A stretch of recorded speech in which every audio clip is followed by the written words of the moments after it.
On day release, demon sub tries not to crease, and Beanwise keeping nice and warm in bed with Russian uniform. Meanwhile, the Candyman is opening another can. Technical difficulties, they're really such a crime. Technical difficulties, they happen all the time. It's Yellow Belly Tabletop time. It's Yellowbelly Tabletop time. It's Yellowbelly Tabletop time. Sometimes they're salty about the gaming biz, and nobody knows who Upworlder is.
Good evening, everybody. Welcome to the show.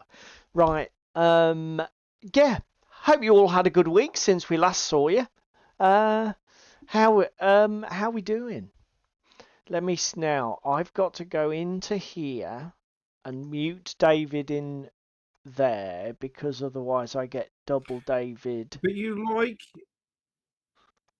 like double dipping on your David. That's better. Thank you. Right, so let's start the show by giving everybody a shout in the chat as it's busy already, which is great to see. So we've got Cheese Me, absolutely right. Okay, stop spamming Cheese Me. It's rude, mate. We've got Upworlder, Trevor from our local club. We've got Crispin. Good to see you, mate. Who else we got? We got Darren, Demon Sub, Matthew. Good evening, mate. Yeah. So hello, one and all. Send out in the chat if you're online. Don't lurk. Let us know you're here. So if you're new to the show, welcome. This is our Thursday night hobby live stream.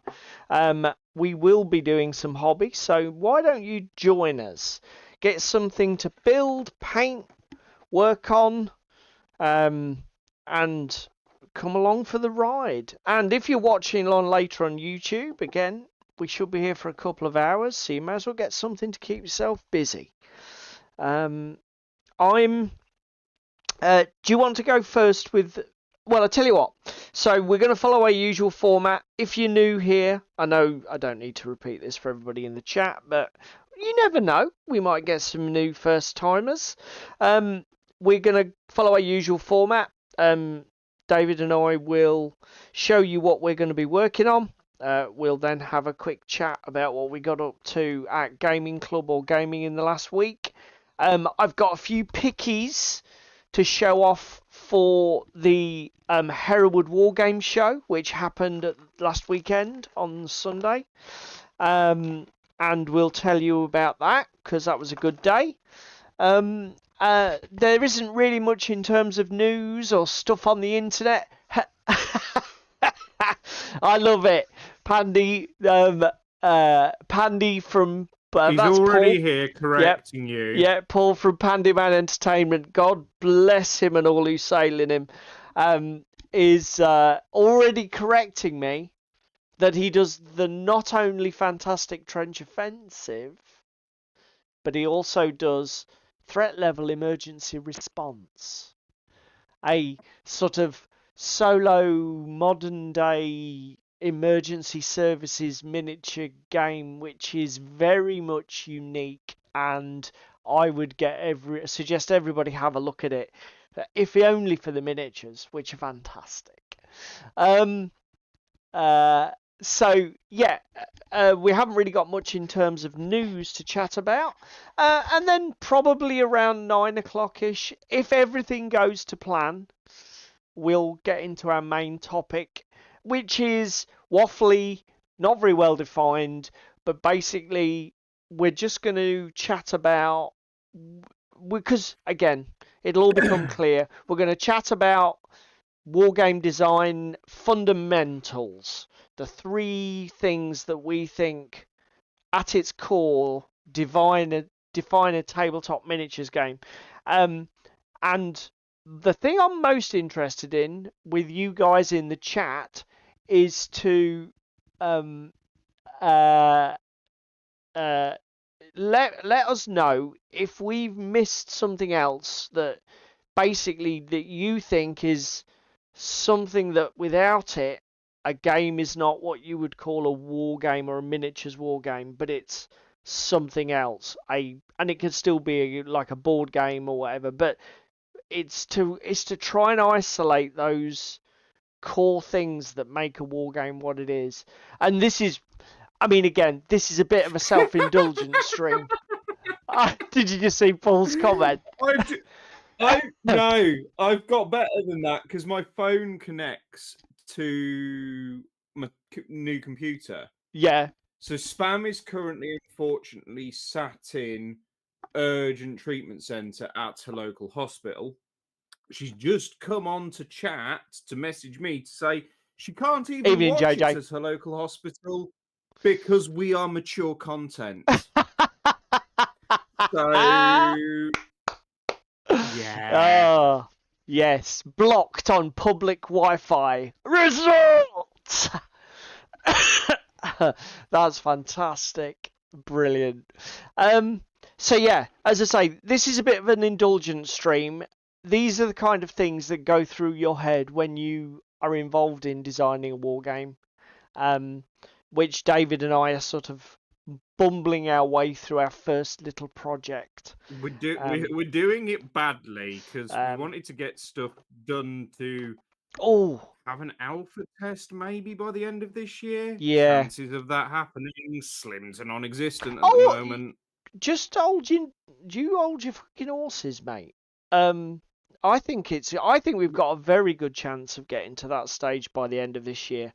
The only thing that might upset that is if I start reflecting too much on 0-200 and then thinking, oh, we could put that in the game, or we could change the way we're doing that. Exactly why that's exactly why I've just said slim to non-existent, because we're going to want at least a couple of play tests with it. So do you want to go first with what you're working on? Yeah, come on down, boys and girls. Come on down. So, answers on a postcard. What am I painting? Let me clean my brush out. Got ya. Here we go. 3, 2, 1. You're back in the room. I'm just going to have a quick look at the Demon sub. Demon's back on the Gundam. I just fucking realised. I said answers on a postcard for everything of what I'm currently painting. The fucking box it came out of is in the background. I'm a fucking idiot. You're genius, mate. Fucking no flies on you. Fucking Just rad brain roaches. Just cells! rad roaches, So mate. with rad roaches for Fallout. So today I did a little bit of an epic. I did some priming. So we've primed all the rad roaches. We've primed some of my mole rats as well. So we got them done. We've got some Maya / Nuka Lurks primed.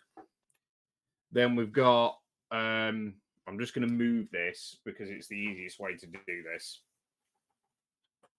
Just move shit around. Bits that I missed. So I missed zenithing these and I missed giving him a second coat of black primer. So I've got to fix that afterwards. But I hate that. Spam's Carnivale, my Carnivale set, some dwarves that I've got for Torch and Shield, and then all of my survivors and raiders for Fallout Wasteland Warfare. So Codsworth. Look at the little Codsworth. He's very pretty. So that's what I've mainly been doing. Because I think me and you have agreed to play some Fallout Wasteland Warfare next month in October. Yes, yeah, we have to. Which means I need to at least get these rad roaches painted and 2 warbands ready. Well, because Paul is doing. Well, no, because we had the agreement, didn't we? what? I'm going to get Fallout Wasteland that's Warfare ready. yeah. You're going to get Saga ready for November. Yeah, I'm gonna have to. Yeah. Or Mythos ready for November, whichever one you want to do. Saga, I think. To be fair, Saga might be an easier paint. I know Mythos is a lot less miniatures, but there's some quite unique sculpts. So I think Saga for me would be the one to go for. Yeah, that's fine. It doesn't bother me. Yeah. Because again, whatever you don't get done will just be coming to the table next year. Move the phone, get myself all lined up.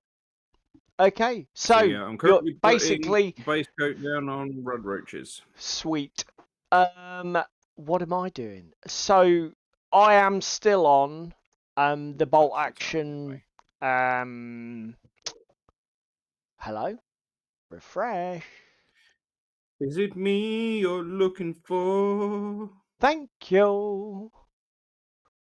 Is that picture actually Picturing, or is Ooh. it potatoing? I don't quite know what's going on here. My desk cam is behaving very bizarrely. Usually it's mine that's a piece of shit. My face cam, and now I've said that, it will be cursed. Huh. So enjoy the chopping and changing in a bit, boys and girls. I still haven't sorted that out. Okay, just bear with me a second here. So everyone. you're sounding better, Paul, and is Spam at least all right? Well, yeah, Spam's getting there. We'll just have to see what the outcome is. I mean, she's had some bloods taken and stuff. Just waiting on answers. It's fucking British NHS, so we could be 5 minutes, we could be 15 hours.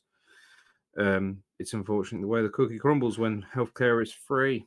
Okay. Just. But.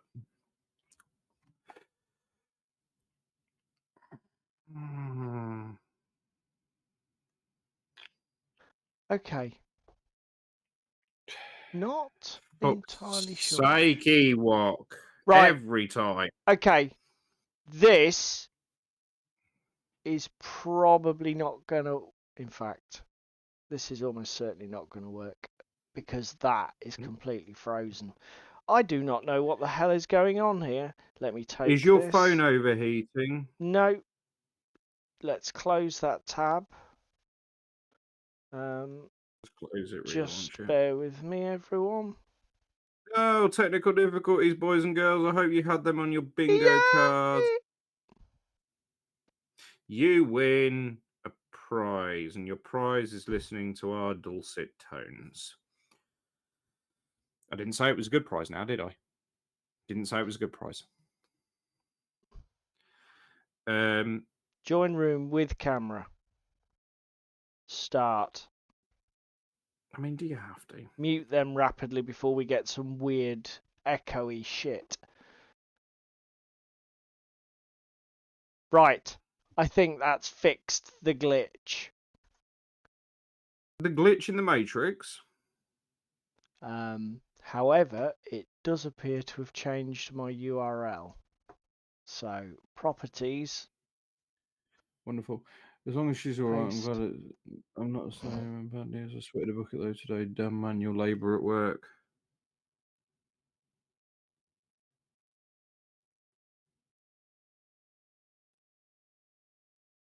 Ooh. Give me a fucking break, machine. So actually, can I ask chat a minute? Yeah, go Who for in it, mate, chat? because nothing's going to happen with Who my desk cam. Who in chat plays Fallout Wasteland Warfare currently in its current guise?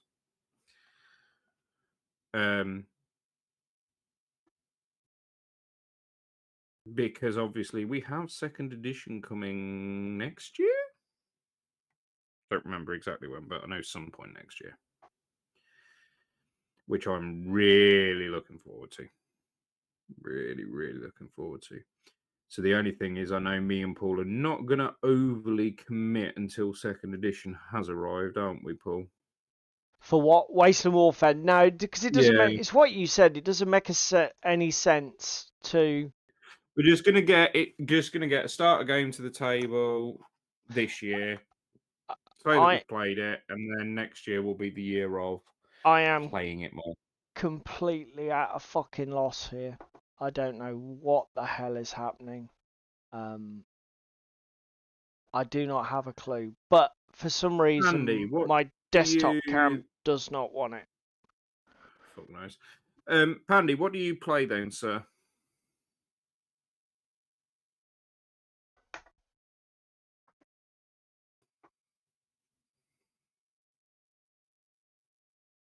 Okay, that's interesting.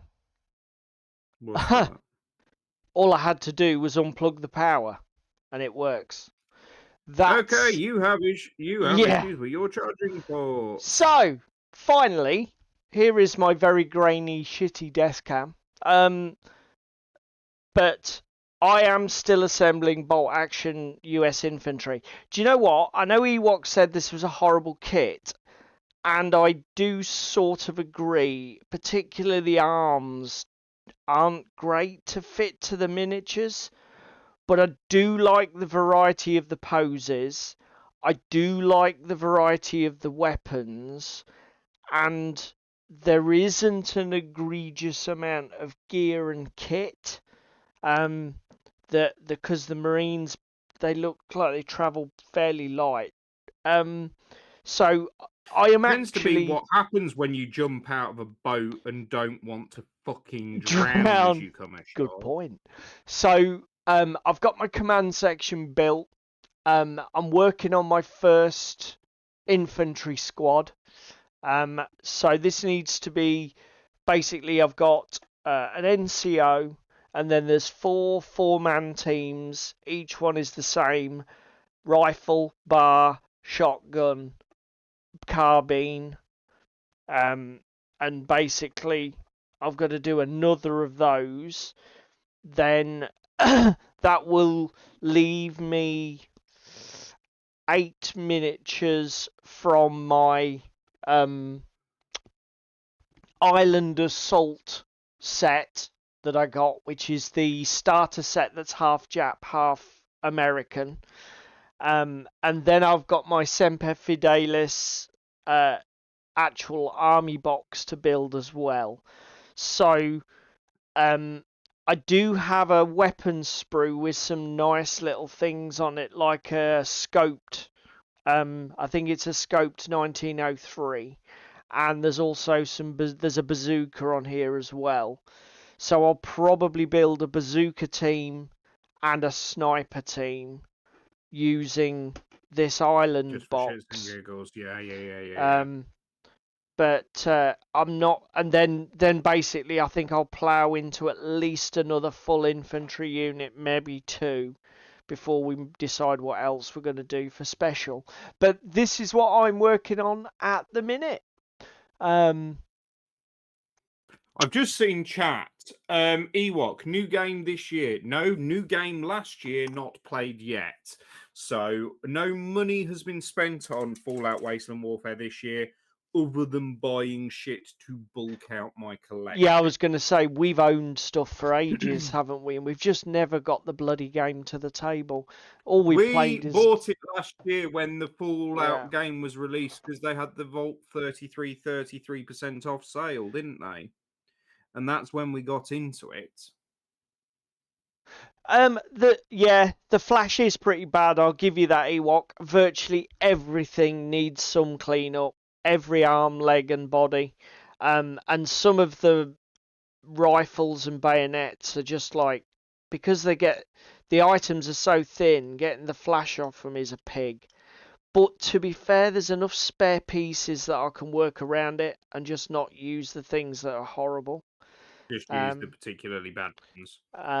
But yeah, I tell you what, I think the poses of the torsos and the poses of the bodies in this are better than the mid-war Brit Canadian kit that I had. They were very uniform, and very well, you've even samey said looking. my airborne's quite a uniformy set and selection, because you have seen them built. I mean, Jesus, I've even got two prone options with this American kit, because you've got like the prone body has obviously got the second leg separate, but you've got one with it crossed over his other leg, or one in the sort of like the standard Y splay leg. So even that's it's nice to have the variability there as well. Like I say, it's nice to have options. I mean, should we ask the boys and girls at home as well? Yeah. Who's got their epic warpath? Oh yeah. I noticed in the on Tabletop Discord, a load of people are posting that they've got their warpath. Have any of you guys backed it or got your kit? What did Paul say? I'm just going to go and quickly look back in the chat. Paul was saying about the AI mode for Fallout Wasteland Warfare being one of the best AI modes for any game of course, because ever. you used to work for them, didn't you, Paul? Yeah. Oh, hello, Toros. Good evening, sir. Didn't realise you'd snuck in. Ewok, apparently it's at my mate's. What did you go for, Ewok?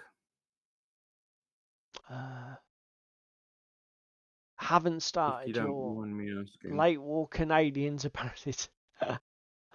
I tell you what, Ewok, you must have a fairly big collection of bolt action. Everything we mention, you've got an army for it.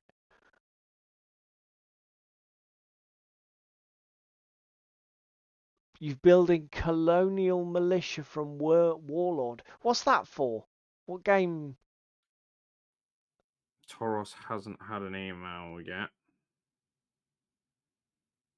Mine arrived today. Mine was a GCPS pledge at the basic level, so I only have GCPS. I'm the same as you, Toros. I haven't had even an email yet, and yet David's had his pledge delivered. But I have a 2 army pledge, Asterians and Plague. So whether that's something to do with it, don't really know. The other thing I will say is I can't build my pledge yet because I need instructions, and it doesn't have instructions come with it. So, Mantek, pull your finger out. I don't think there's a definite timeline for that, is there? No, there isn't, and that's what I'm saying. Pull your finger out. Yeah. So yeah, obviously we're both beavering away here. Now, Wargame Club this week. David, you missed, didn't you, mate? Because your significant other Spam had her birthday. Look, you're just adding fuel to the fire for your other half by announcing that on the internet, Paul. Just saying. What's that?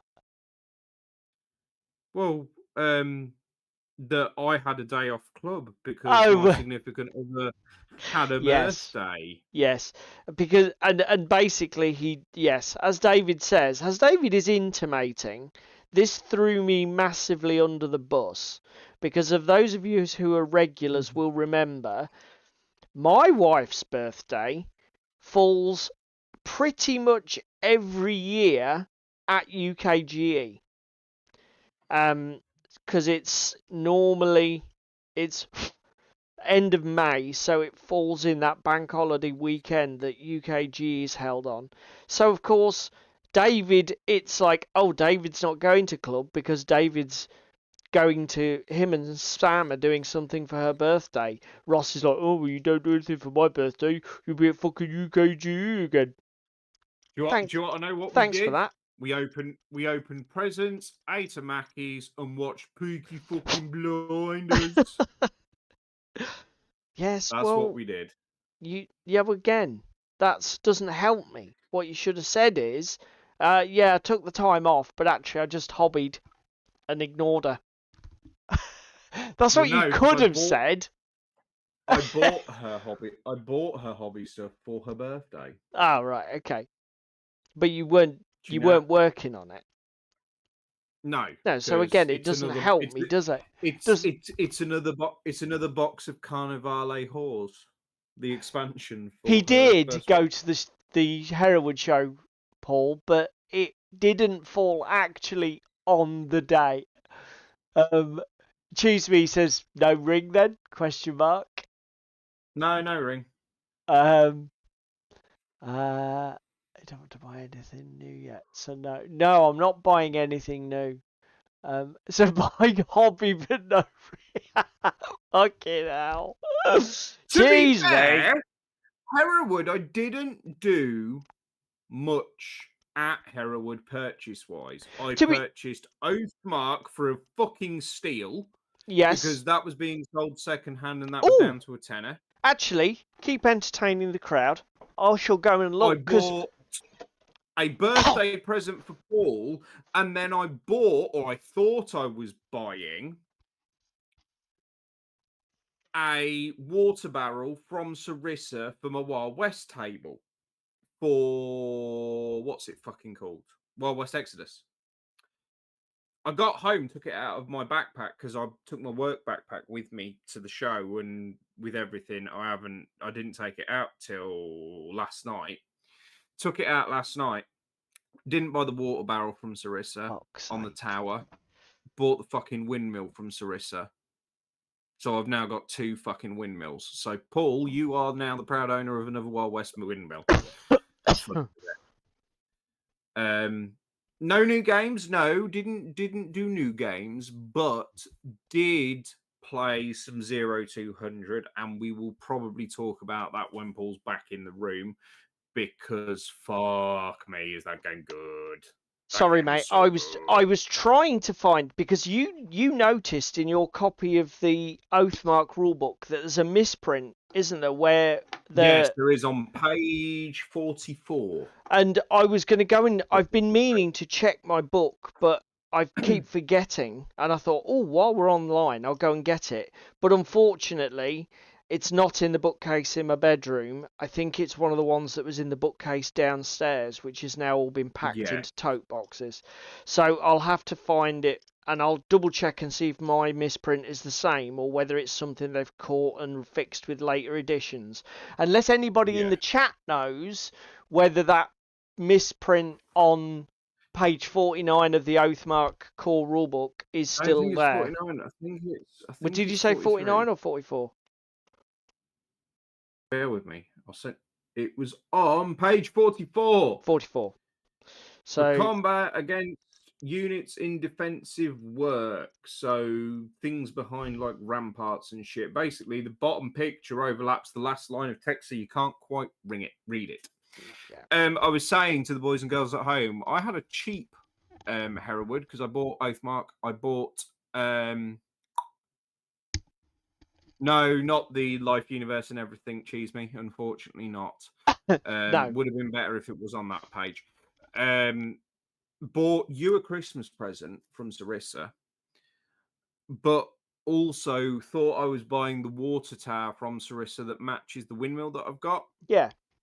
Wasn't until I took it out of the bag on Wednesday that I realised it's another windmill. So guess what, mate? You How now own did a you Wild do West that? windmill. I don't even fucking know. I don't even know. I'm How? so pissed at myself. Okay. So Tell you what, though, have you seen what Ewoks put in chat? Look at Dark Realms Forge. They do Wild West. I'm assuming they're 3D print. That's ones and zeros shit, is that it? Dark Realms sounds like it. I remember a misprint from misspelled Greek character as sausage, lol.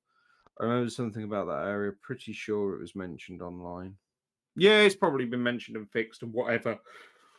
But I just thought it was cool when I was sat there Greek flicking through and character is reading it. And it sausage. just appeared to be a massive issue. I mean, to be fair, now my Epic Warpath actual rulebook has turned up. I'm gonna give that a read over the weekend. So Yes, I hope that I might have my pledge by next week. So what we might do, guys, is basically have a bit of an Epic Warpath show. Where we might even be it's working on gonna be stuff. epic. If you've got assembly instructions, we might even be working on stuff. Depends how it goes. So yeah. So let's pull up the Let's have a look over here. Before we talk about Hereward, I will just tell everybody what I got up to at club. So obviously David sat club out. There was only myself and Ricky at club this week. So we played Firefight, which we haven't played for a little while.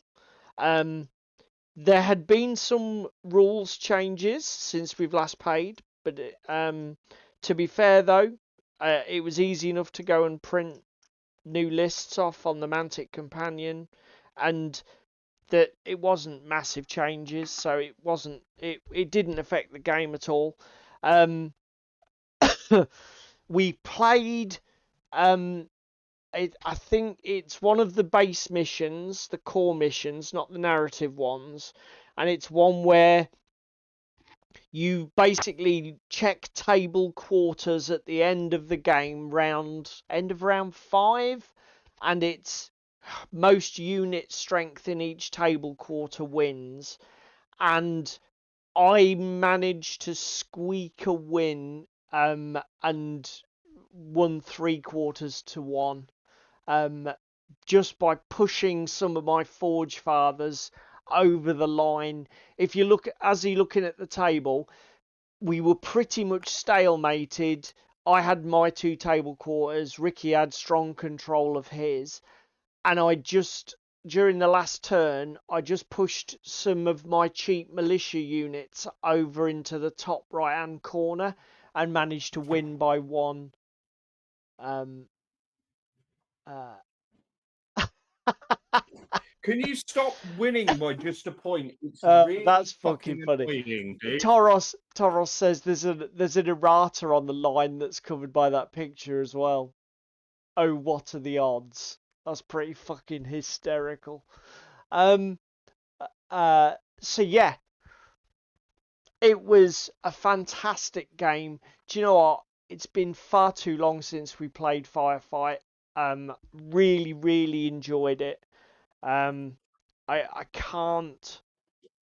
I just can't get over how bloody playable Mantic's rule sets are. It's absolutely obscene how comfortable and easy their bloody games are to play. It was just great. Loved it. And do you know what as well? It's not as if we've got massive collections of models. Whenever we play, we pretty much play with exactly the same armies. And okay, we don't play a lot. It's not as if we're playing the game every week. But we even playing a couple of times a year, we don't find that we have to spend hours book flipping to get back into it. We don't find that it gets boring using the same forces. The games always feel dynamic and engaging. It's just bloody great. If you haven't played Firefight and you are a Games Workshop or 40k player, I know this is probably not for the chat, but if you're watching along, if you're new to us on YouTube and you are a Games Workshop aficionado, please, for God's sake, at least look at it. The rulebook's free. Just proxy some GW models for one of the factions. Mantic Companion app is free. The only thing you won't get is your faction command rules. You have to pay for those, either on the Mantic subscription or actually physically buy the full rulebook. But try it. The game is fucking great. It's such a good game. Yeah, you are spot on, Ewok. He says some games can be like comfy pair of trainers. You don't always wear them, but they're a pleasure when you do. And I'll be honest, Ewok, where I am now in my gaming life, these are the games I want. I want games that are low effort, high engagement, and massive amounts of reward for very little effort. And Firefight is one of those games. Yes, those are plastic aquarium plants, Darren. And for this sort of exotic alien landscape, I think they look fucking brilliant, to be honest. Okay, thanks, Toros.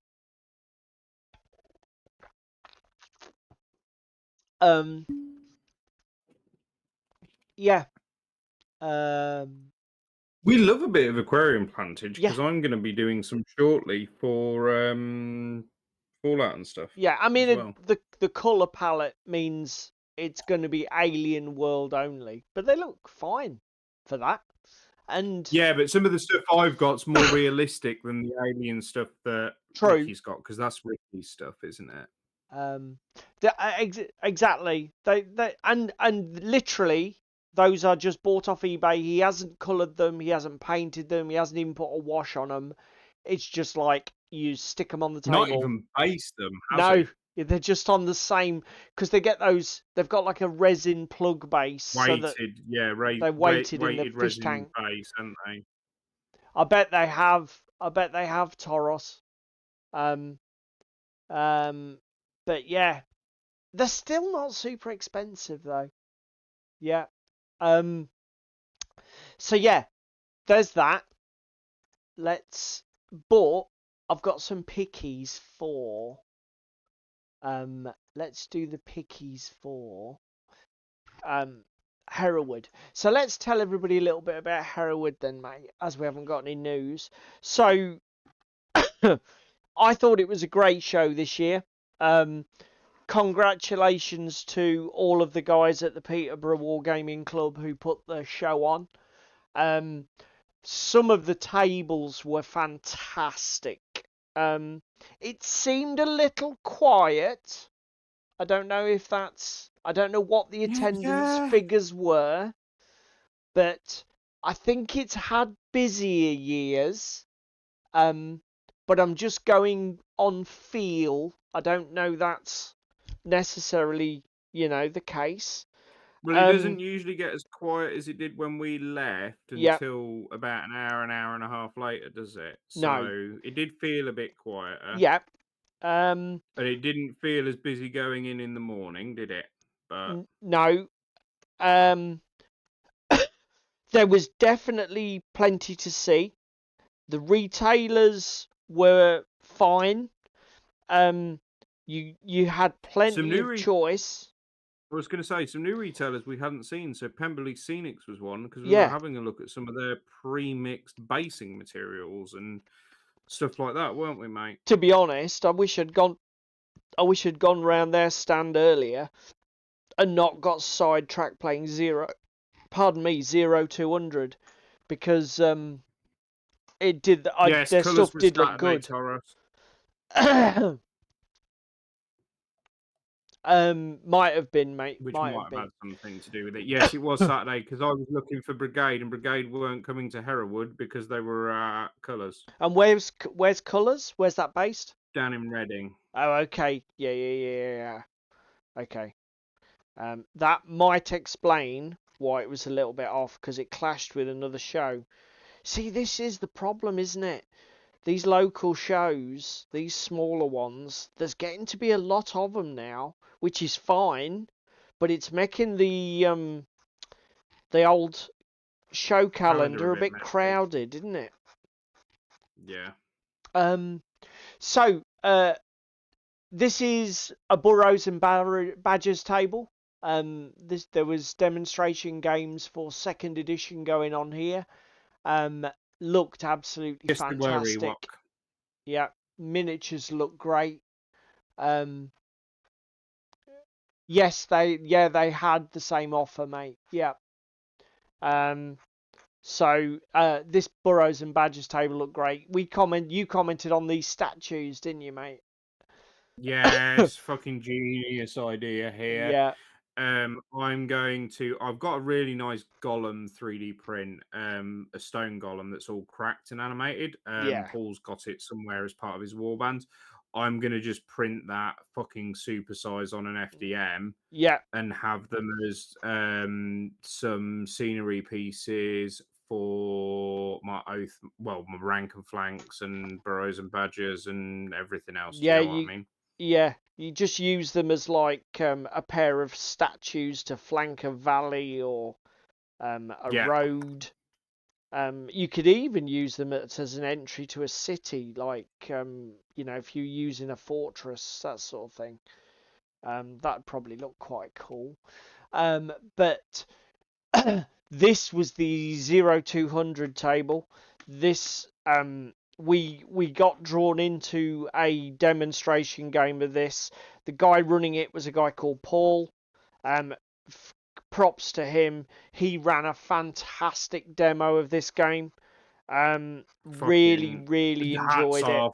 Yeah, we're gonna have this next year. Yeah, this game has gone on to the list. One of us will be buying this. I was thinking about it, mate. Grey for Now Games only do 2 games. Who make this? They do this and Test of Honor. Oh, so I'm getting 0-200 and you're getting Test of Honor then? Well, that's how that's playing out, isn't it? I did think, as we said, 2026 is my year of Japanese wargaming. Why don't you pull the trigger on 0-200, and I'll pull the trigger on Test of Honor next year, and then we're both in our lanes. What do you think about that? We'll see. Okay. See. Because there's some other games that. Ooh, did he? I didn't see that. So Darren says Ben did a Burrows and Badgers 2nd edition video earlier this week. So what was it? Was it a rules breakdown, changes from 1st edition, battle report? Let us know, Darren. I'm assuming that's on OTT. Or was it on his own channel because of dragons? You forgot to mention, Paul, with this game, how the sneaky Germans just shot the Greek citizen in the back and he was trying to escape. Yeah, it was a German victory. Unfortunately, I was trying to I think it was a custom scenario that Paul had created for the event. I basically had to rescue a Greek partisan who was trapped at the back of the board, and I was landing commandos in the harbour trying to escape, create a way for the partisan to escape.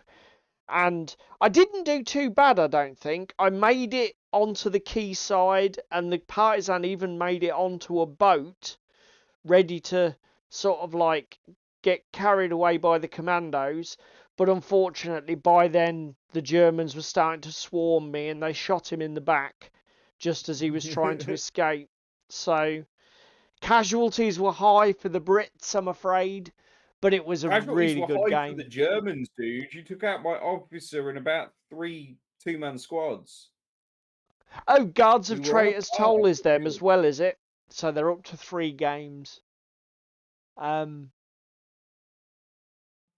course they are. You went commando for a Greek-style incursion. Got it. Yeah, that's it. Yep, that's it. That's it. Ewok, you got it, mate. So yeah, fantastic looking table. A little bit larger than you would normally use for 0200 because normally I think it's a 3x3.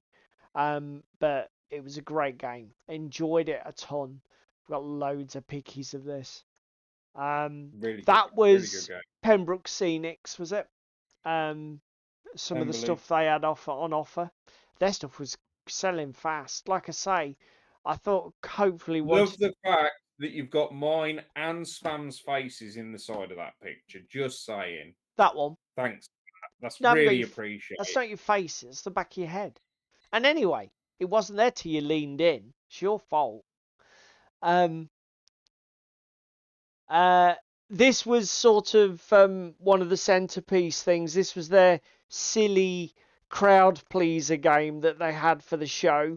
It was the rules were written by Rob Farley, I believe, his own sort of custom little homebrew game. But basically, you had the Clangers and Wallace and Gromit and some weird looking, I don't know, meeply Master astronaut. American astronauts all having a day trip and a bit of a kick-off on the moon. So just the kind of mad crap that they normally have at Hereward, just as like a participation game. Very popular with the kids, I think. Great, great table. Obviously, we didn't participate because it's not really our bag. And then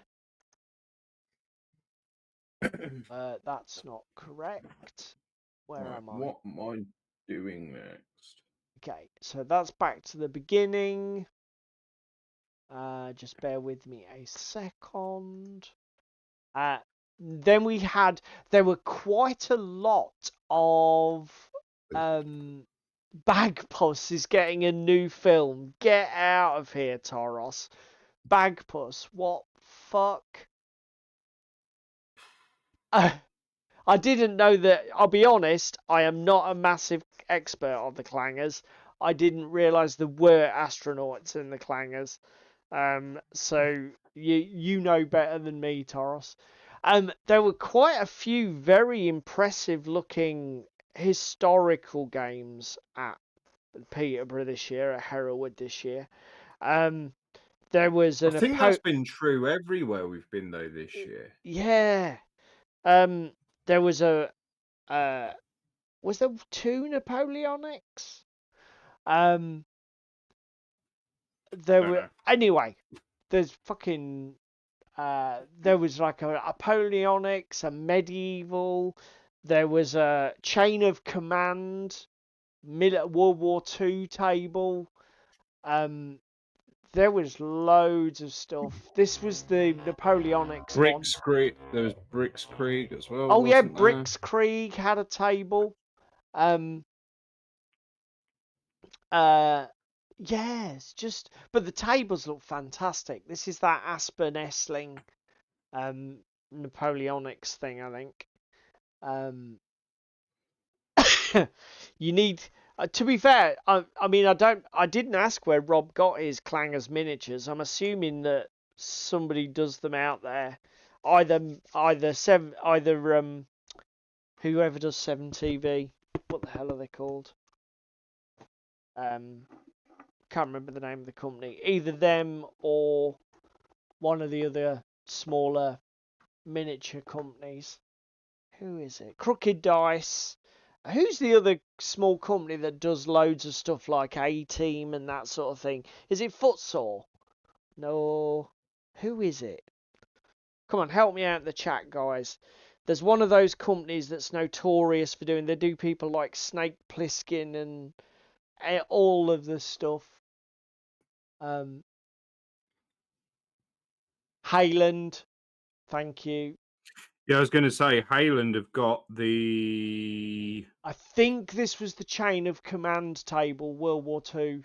It looks fucking amazing. Hayland have got the what's it fucking called? Monty Python stuff, haven't they?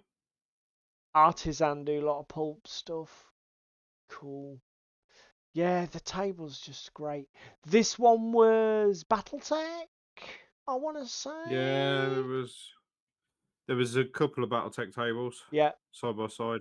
There's always BattleTech at Hereward. And that was it. That was just some of the pictures. That was not all of it by any stretch of the imagination. Obviously you had Paul there from Pandyman Entertainment. Yeah, there was a Warlord stand. Christ. There was, I tell you what, there was. Sheppy Models was there as well. Yeah. What did it? Obviously, we've discussed what David bought. I basically just bought second-hand shit. So I'm somebody who's got a reasonable collection of X-Wing miniature game. Mostly first edition, but there was a job lot for £100 of a lot of scum stuff that I didn't have, and some second edition bits and pieces. So I blew £100 on that, which was, I think I probably got about £150 worth of stuff. That's even at retail, because if a lot of it now second hand is going up in value. Trying to pick up pieces on eBay now for that game. Some of the stuff's starting to get a little bit expensive. So I picked that up, and then I picked these up because they're just insane value. So I think these are Kickstarter editions of Kings of War Vanguard by Mantic, just the rulebook. And I think this is the first edition Dead Zone hardback from the very first Dead Zone Kickstarter. It was just a tenner. It's like fucking, yes, thank you. Beautiful books to add to the collection. Now, one question I do have about Vanguard is, obviously, this doesn't have the command dice with the sword symbols on it. And they were red, white, and blue in this game. Can anybody tell me, are they equivalent to the black, orange, green colours that are still being done by Mantic now? Or are they something that was very specific? If you know, stick it in the chat or the comments if you're watching later on YouTube. Because I don't, obviously, if David and I ever intend to play this, and I'll be honest, I've bought it just because it's a lovely book. We might play it, but yeah, whatever. Obviously, I'll need to know how the dice work. Is that you breaking your promise even more this year? Apparently, I already have. So why not? Fuck it. You have. There's no probably about it. Anyone to bargain for bolt action? 60 infantry and 3 vehicles already built. £70. Available on Vinted. What army Ewok? Or shouldn't I ask? Is that reckless? Technically, you bought a new game. Yeah, I did. I did buy a new game because I didn't have Vanguard, but I think again it's a dead game, isn't it? I don't think that doesn't make it excusable, sir. Yes, it does. Oh, I bought it because it's dead. If anything, that makes it even worse. Why? Because you've bought it to reminisce, like an old. Oh wait a minute, you are. Oh, I tell you what, talking of reminiscing and getting nostalgic, I saw the first edition Blood Bowl with the cardboard standees. What did he want for it? 20 quid. And Yeah. the guy was like, "Oh, I'll do it here for 17." And I'm like, "Mate, I very rarely get to sell something. That was something I successfully sold. I am not buying it again." So no. Thank you, but no. Oh dear. But yeah. So yeah, good show. I had fun. All Germans. Now I don't have any Germans, Ewok. That doesn't make it acceptable. Step away from the basket.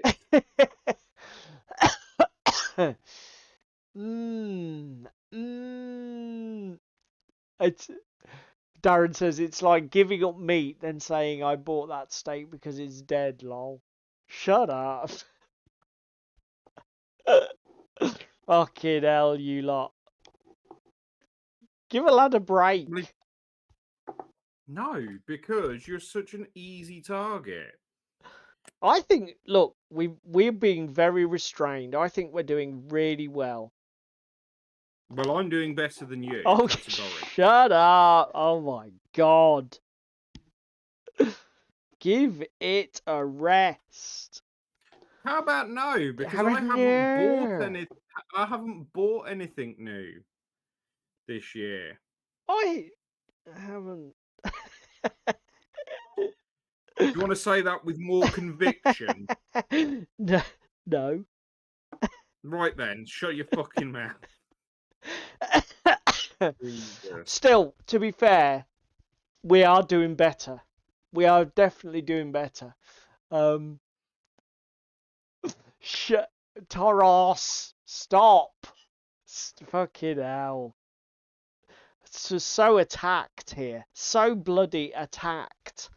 So yeah. But you opened yourself up for the attack because you went and bought a new game.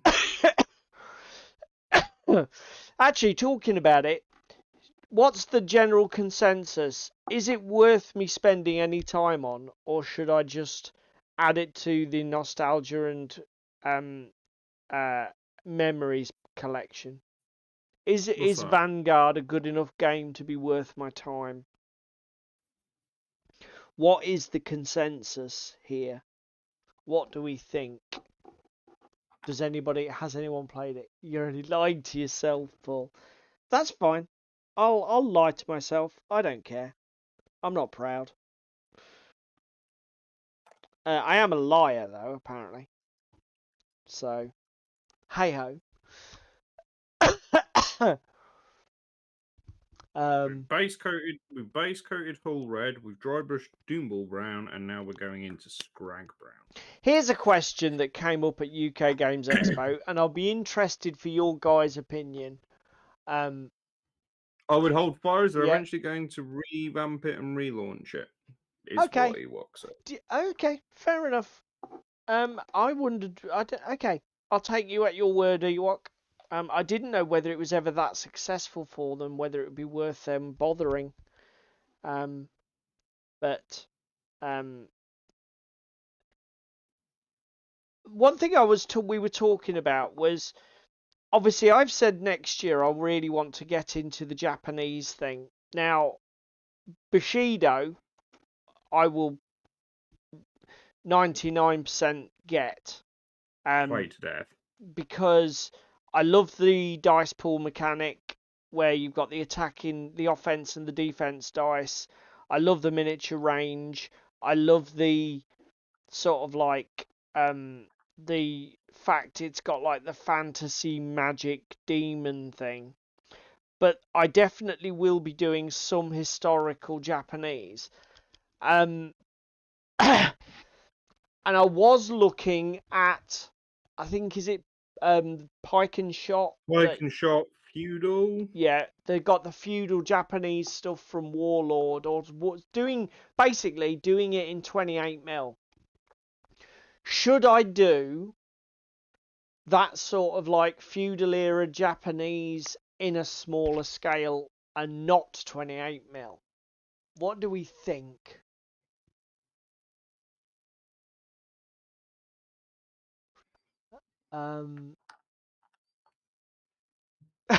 I tell you what, Shibari. Shibari. What? Ewok. What's that mean, Ewok? You've lost me, mate. Is Oh, is that a manga I know. thing? No, Oh, it's okay. not a manga Oh, thing. is it It's like a definitely hentai thing? no, Is it it's not a is it hentai one of those thing. It words? is what's it fucking called? Rope work.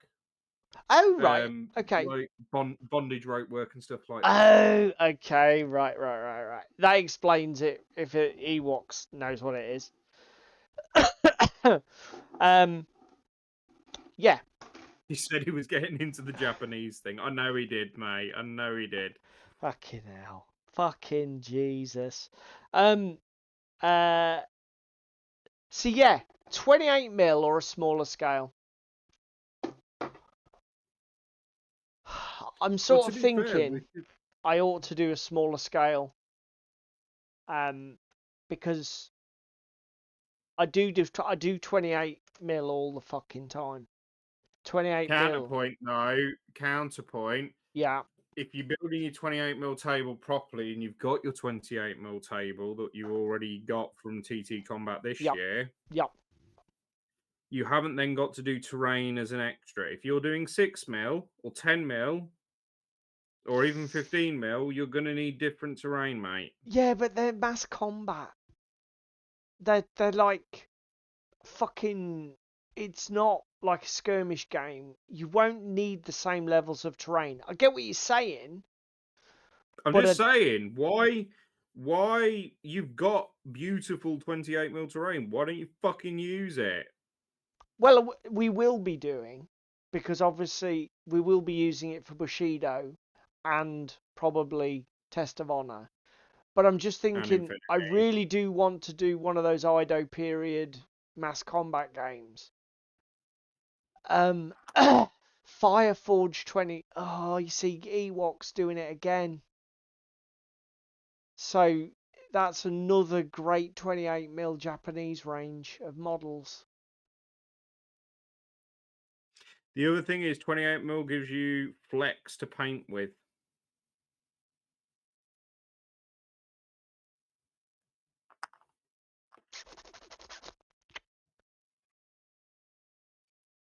.28mm Clash of Katanas and small scale big battles.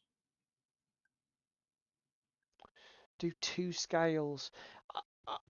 I'm not averse to that long term, Toros. I just probably wouldn't want to do two games on that scale in a year. Obviously Bushido is a very small scale game. Test of Honor's what? 20 to 30 minis max. Shit.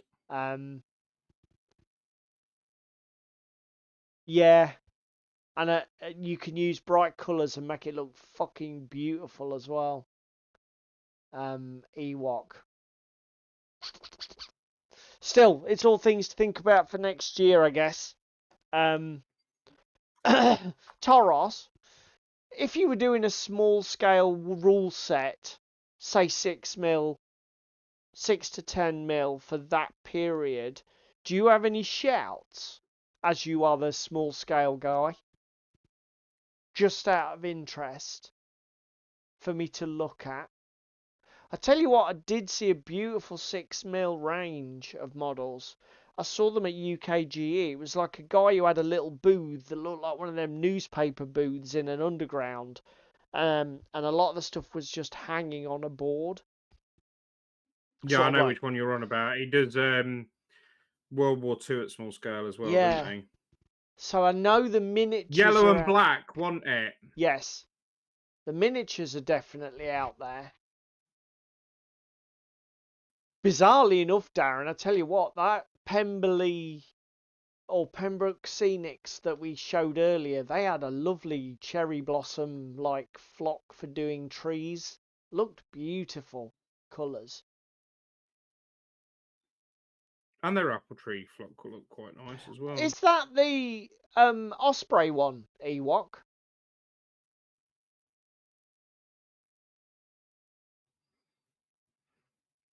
Ronin. It is it? The blue book?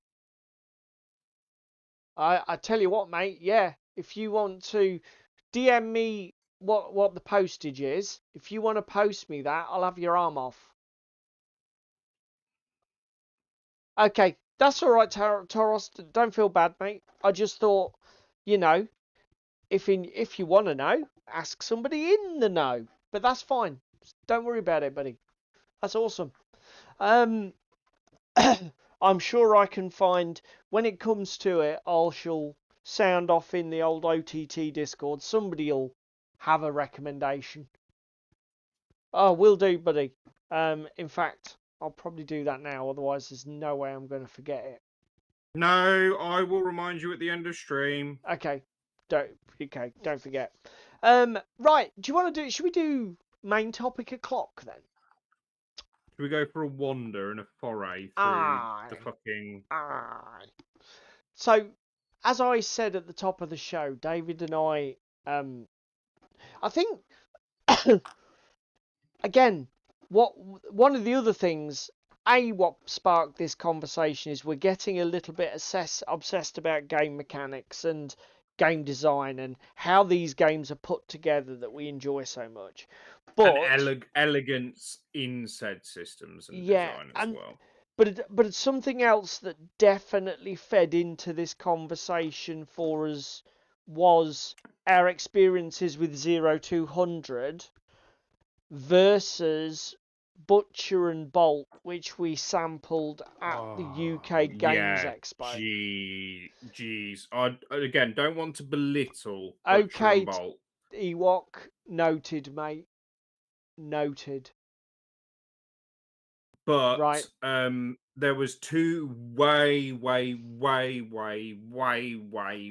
too many moving parts in Butcher and Bolt. Yeah. You had weather, you had scenarios, you had your order activations that you then deal with out of a bag drawer, and you can reorganize them at certain periods and certain times. What else did it have? Well, it had... Oh, mate, there was just so fucking much to it. You had cards for the models that you shuffled into a deck, so there was like a pseudo activation order. Then there was... You didn't shuffle them, you decided the order. Yeah, you put them in order. Then there was tokens coming out of a bag that sort of determined which player activated, wasn't it? Yeah. Yeah, so you had that mechanic. Then there was like the hidden movement and the spotted mechanics going on. But I mean, it was the ambition was amazing, but fuck me. But there was so many moving parts. That's the problem. Yeah, we were playing it for over an hour. Hour and a half? Yeah, and we didn't really do anything.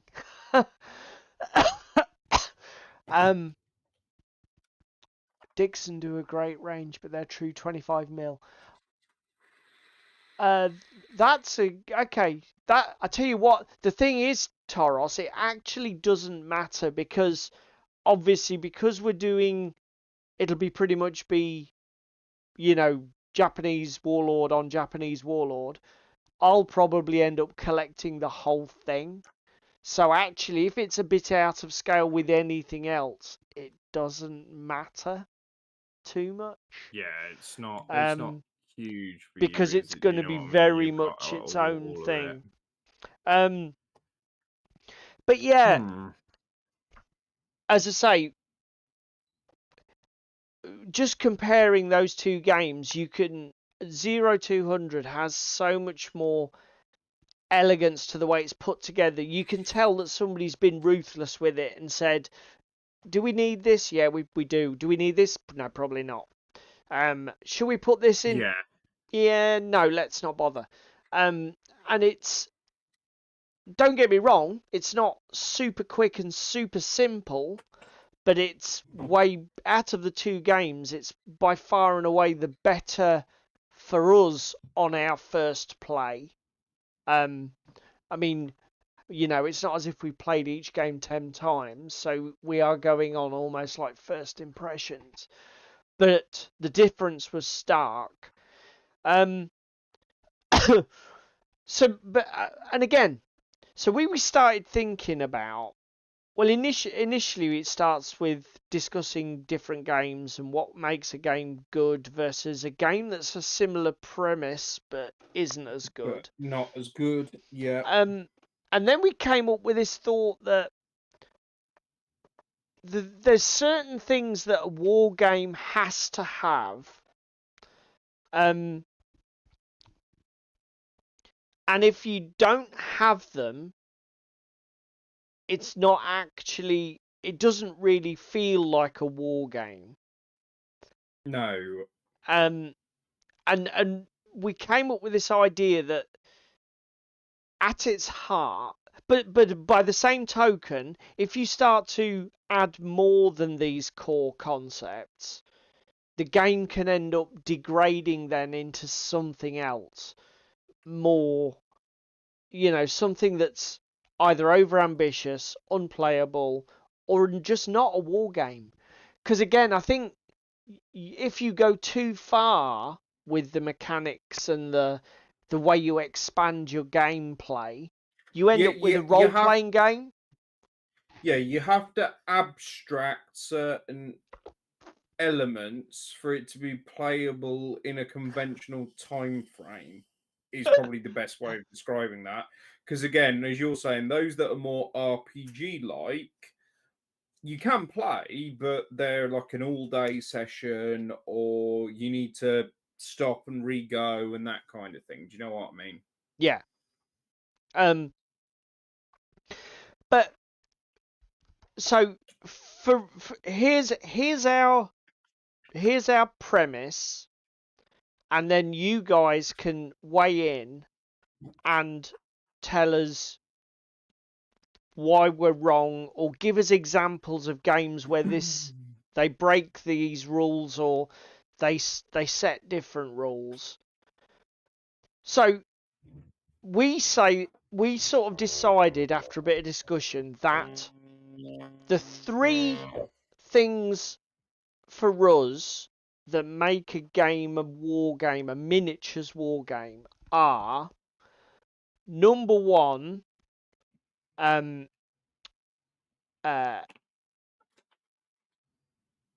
it was initiative, wasn't it? Who goes when?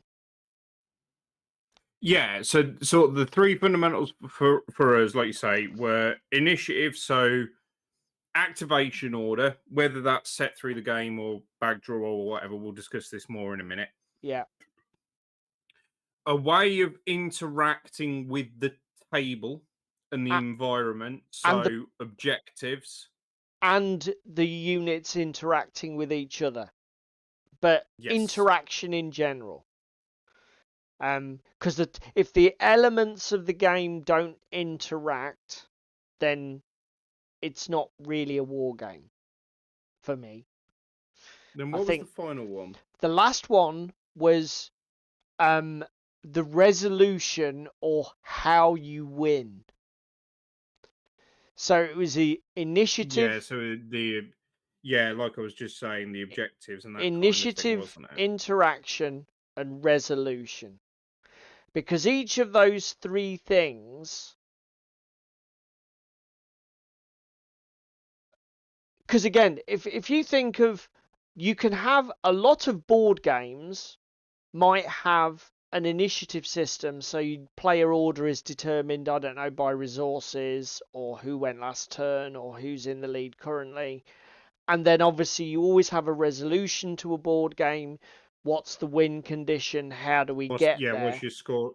What's your scoring conditions at the end of the game? But board game elements between players often don't interact very much. Generally. Yeah, you can almost Everdell's a prime example, really. You can play solitaire without interacting with your opponents because you're just building the biggest and best city that you can. Tara Awok says, "Is this wargaming or Tinder?"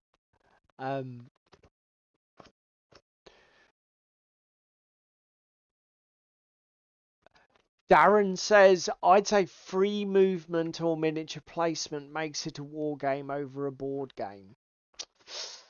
Yeah, but what about template movement, Darren, for Gaslands? I mean, you're not entirely free about how you place your miniatures there, are you? Because you have to follow the templates. Also, X-Wing. Also, Dead Zone, where you have an 8x8 grid and you literally move from square to square. Battle tech with your hexes. Yeah. I understand what he's saying of being able to move and go No. where you want within the. I the agree, board mate. state. I know exactly what he's saying. I'm just not sure if it's always true? Question mark. I mean, let's talk about them in order. Initiative. I think it doesn't take long to think about war games before you realise there are so many different ways that you can determine who goes when in a war game. So, And how? You've got the classic 40k roll a d6 at the start, and then whoever gets to go first, That's set that we just alternate. forever. You've got the totally random bolt action dice in a bag. Whoever's dice gets pulled, that's when they go. And you've got random initiative to set your order through the turn by rolling a dice with Frostgrave. But then yes, you've got more nuanced approaches. So 0200 is a prime example of this, where you might not see all of the tokens in the bag. It's a random activation order. So Paul might have 3 activations, I might have 3 activations on the bounce. yes, But we're not actually guaranteed that we're no. going to see every token in that bag. Because if you pull 3 time tokens before you activate all the troops, then that ends the turn and stuff doesn't get to go. Which means obviously you need to do high priority actions first, because if the turn ends early and you didn't do the important thing, then you've wasted that turn. Which was something I hadn't really thought about before now, Again, but is actually a the Blood cool Bowl, aspect of which that is design. Blood Bowl set verbatim, but obviously if you start fucking up, then it goes over to your opponent. Yep. Yeah. So yeah, the way that control flips on a failure. So I guess it's perfect world. It's I do everything, you do everything, but there is a potential for spoilers, which again How so, Trevor? You manage as a risk. Test of Honor has. Yeah, I get it, Darren. Yeah, that's fair. You can, I suppose, your initial starting positions can be completely free, even if the where you move to from there, I've got certain restrictions. Test of Honor has the same mechanic Ewok for what? The 0200, you might have premature turn ends, because Sharp Practice does the same, doesn't it, with the deck? The Tiffin cards can end the turn before stuff's gone. But Dungeon Saga. I have just asked him to explain himself. Yeah, so. what do you mean? I mean, that's just straightforward. All the players go, then the Dungeon Master goes, doesn't he? I suppose you've got interruptions. You do have interruptions. But you only have a finite supply of them. Do you know what Yeah. I mean? Yeah. Yes, so Ewok says Test of Honor has that premature turn end. That sounds cool, Ewok. I didn't realise that. Makes sense though, because obviously if they've got if they've got the same designer, I suppose that's true that the cards do sort of dictate, but again, it's not really turn order. That's more interaction you're talking about, Trevor, which is the next bit. But for me, a war game, I think the more interesting the initiative mechanics, the more interesting and the more flexible and dynamic the who goes next is, the more a Yeah. game feels like a war game to me. I mean, when I think about some of the weakest games from this for this are things like 40k, and I think they really show their age now. I mean, I guess they technically are war games, but it's just, you know, They're not doing very well. no, they're not creating any of the feelings of fog of war. It's literally just like the chess thing. I go, you go, I go, you go, I go, you go, sort of thing. Um, well, it's not even like chess because at least chess is true alternating activations, isn't it? It's Well, no, fucking Trev, because again, the Gaslands initiative system is set in stone and verbatim of pole position, go in one direction around the table, and then just count through the gears. Do you know what I mean? yeah. The only way you can mess with that is using the Audience vote. audience votes. But having said that, just the gear phase thing does then mess with initiative because if you have your gear phase passed, other people start doing stuff ahead of you or while you do nout. So I think that is, that is an example of how just a little change elevates it. Yeah. Um,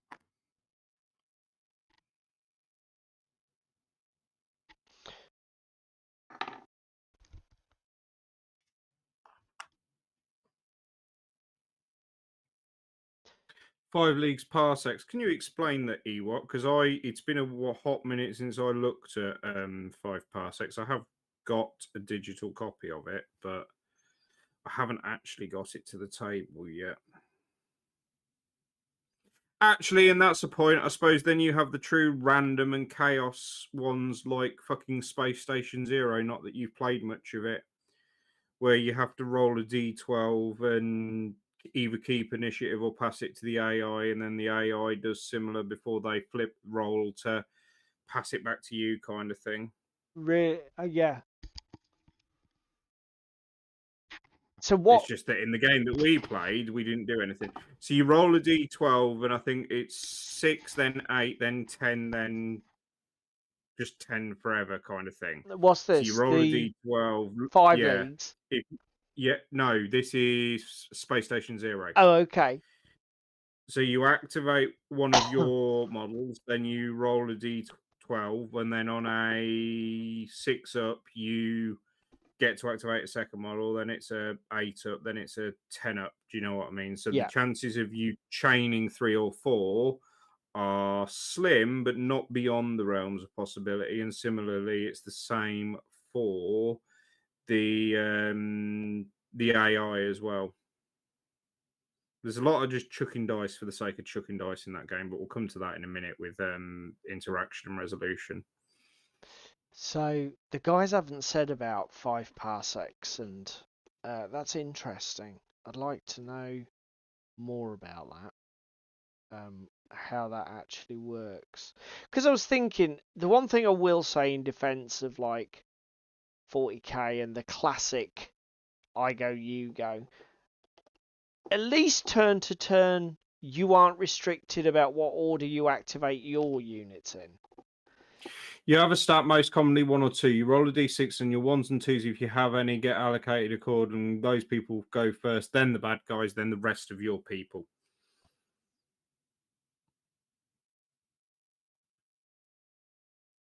So it's sort of pseudo random because depending upon what you roll at the top Okay. of the turn will be whether the AI goes before you or the AI goes after you. If I'm getting that right, Ewok. Yeah, that does sound quite cool, actually. I'll have to look at you. We'll have to. You'll have to introduce me to 5 parsecs and what have you, mate, because I really don't look enough at that sort of thing because the whole solo thing doesn't interest me. Well, they've got tactics now, which is The interactive one, two the player. 2-player one, I believe. So Infinity, Trevor says, because of reactions. I mean, again, yeah, I mean, Infinity is taking the who goes when thing and messing with it massively because everything goes all the time. And it starts to get absolutely crazy, but you've got a really sophisticated order mechanic. You've got different but types it of doesn't orders. actually change. That doesn't actually change your initiative. That doesn't actually change True. the order of operations and for things that it is more an interaction thing on the board Yeah. between models, I mean, I guess which the is the the only next thing that thing. does play into that quite strongly is like your lieutenant order can only be used by your lieutenants and anybody with second in command or whatever it's called, NIC. And your you've got things like impetuous and if orders when models have get when you like go into loss of lieutenant and you don't have an order pool and everything retains its own order, there's loads of Hey, complexity to Shakos. that. Hi Shakos, you been playing, mate? Gaming. Um,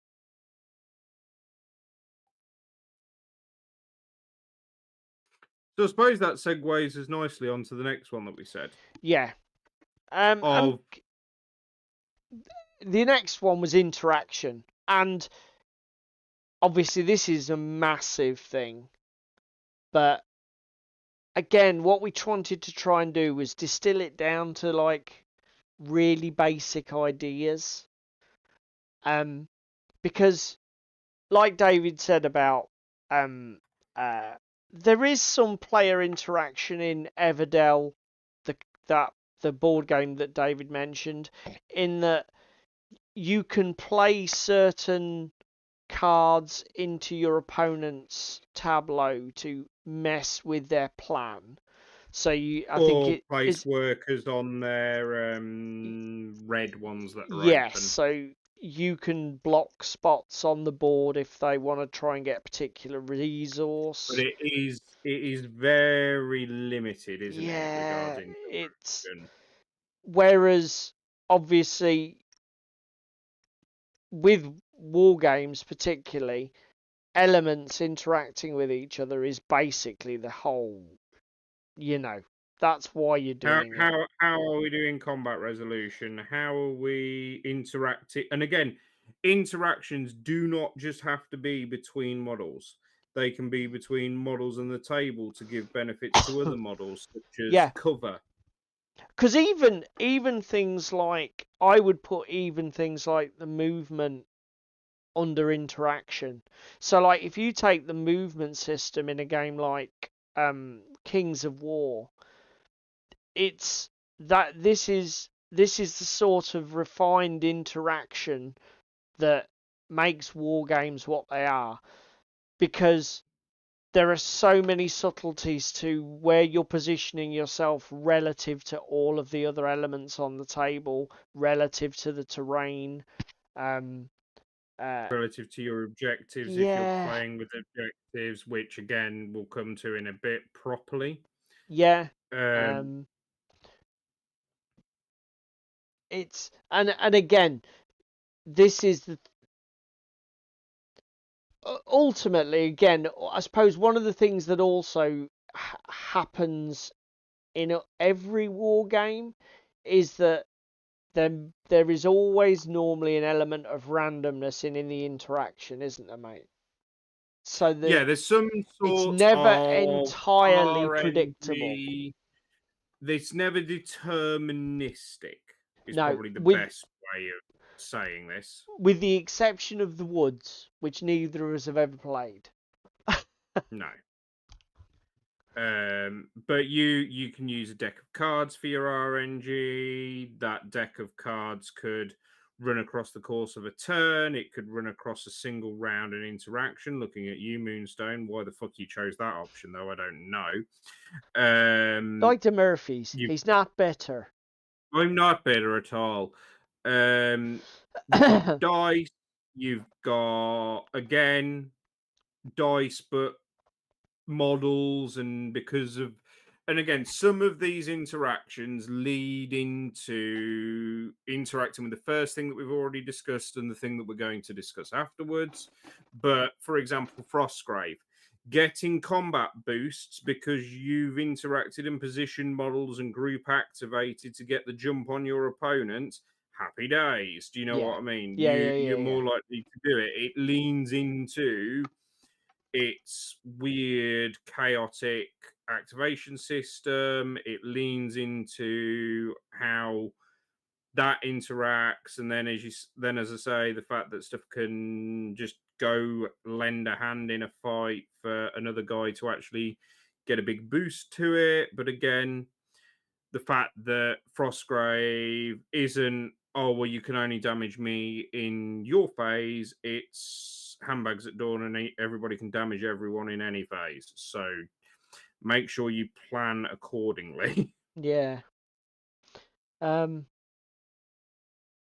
Again, Gaslands, prime example here of using your movement templates to get guns online for interacting with your opponent to shoot them, kill them, complete your objectives that you're trying to complete for the game mode that you're playing. Yeah. Armada, the range modifiers for shooting, etc. Cover we've already mentioned. That kind of thing. There is a whole metric butt ton of rules and interaction that can be just merely and simply boiled down to interaction between models or interaction between table. Yeah. Yeah. And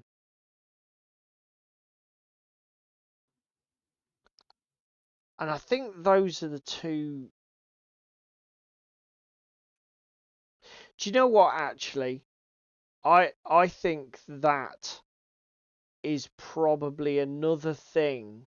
Actually, mate, I think that's another thing that probably makes a war game, and that is that the table is a series of game elements. Do you know what I mean? I mean, I'm trying to think of Underworlds, right? Yeah, I'm listening. And I guess because what I'm trying to think is, can I think of anything that breaks our sort of like model? And if you think about Underworlds, it's got a fairly straightforward initiative system. The interaction is definitely there. You've got the dice mechanic for combat. You've got the objectives. You've got the card-driven objectives and the board-placed objectives. The board does have an interactive elements on it, doesn't it? It has like the line of sight blocking squares or hexes. It has the trap hexes. Yes. It's obviously got a very complex resolution mechanic with points driven victory. But is it a war game? Or is it just a board Well, game? here's where we come to next then, because in a similar vein, let's talk about the final one, which is resolution. Yeah. And then I'm going to put my 50 pence in the cunt meter and discuss a certain game that fucking treads that war game, board game line so fucking hard. I know certain people in chat are going to jump up and down and say it's a war game. Certain people are going to jump up and down and say it's a board game, but Oh, we'll you've come to it in a bit. intrigued me now. You're going to be controversial, are you? Yes. Okay. So, Okay. resolution. Yeah. So, what we mean by resolution is the scoring system of your game. Whether Yeah. that be kick the shit out of your opponent because that's the particular game mode, look at last week's stream or a couple of weeks ago stream of why it's a fucking terrible idea. Yeah. Not generally the most interesting way to play.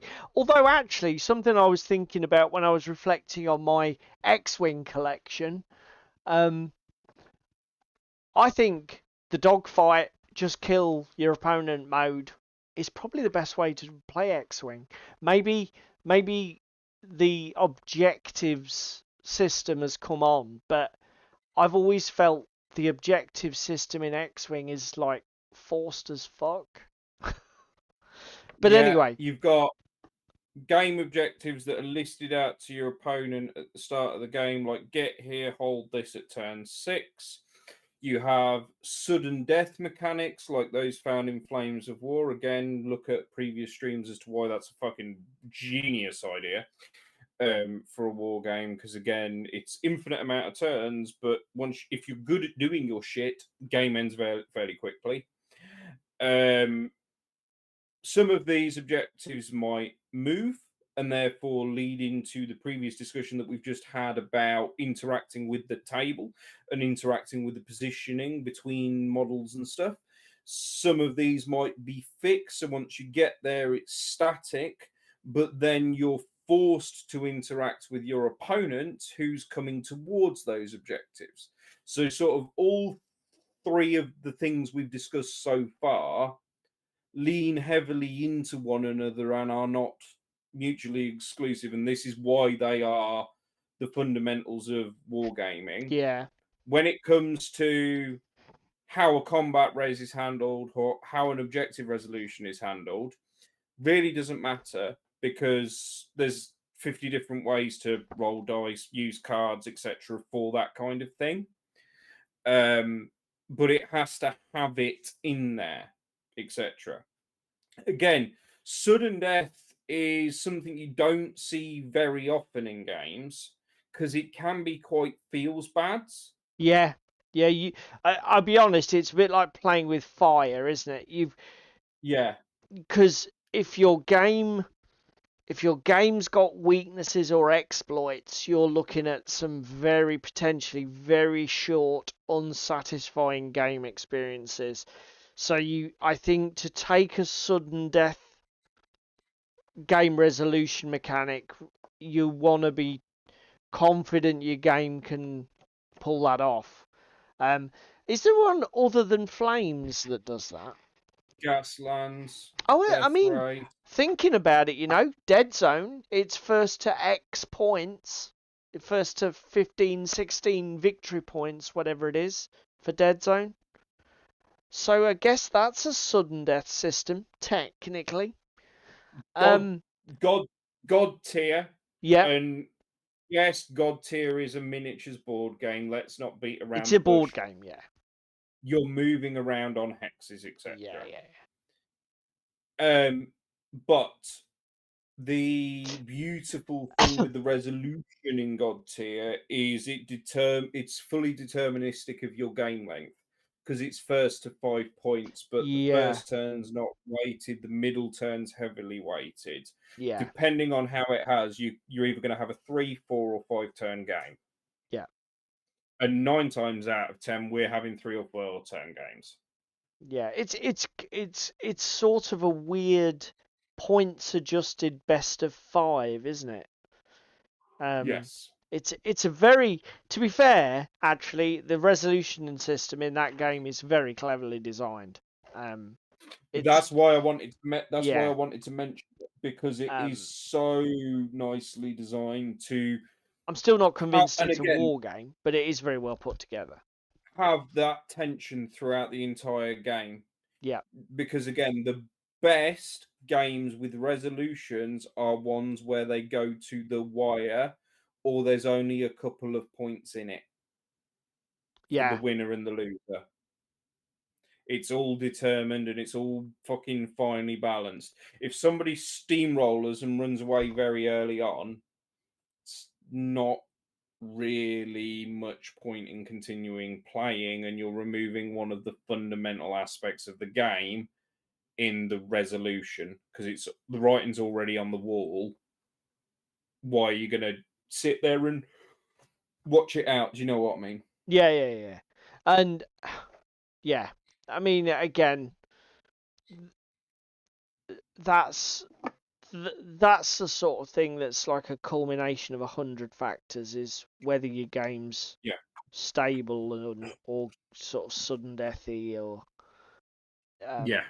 whether it's going to collapse with an easy win for someone. What? I'm struggling to find. I want an arm. That's not a firing arm because it's a left arm, and none of these guys are left-handed. So the last thing that on is a firing arm. Discrimination. 13. Left-handed representation. Where is it at? Uh, uh, uh, Um. Again, some of the best ah, resolution go I go see, said the interact blind man. go interact with objective, pick up objective, return objective to your deployment or spawn, and that tug of war mechanic, the backwards and forwards between the two players as they're playing. Yeah. Um, it's a really simple one, but there's not many games that do it and do it well. No, to be fair, that's more common in board games and card games. But actually, it makes you wonder whether that could work.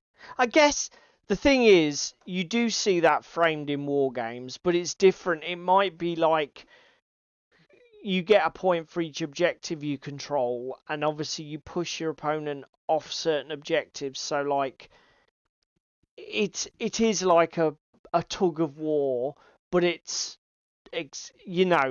not expressed in literally a sliding token on a board. Do you know what I mean?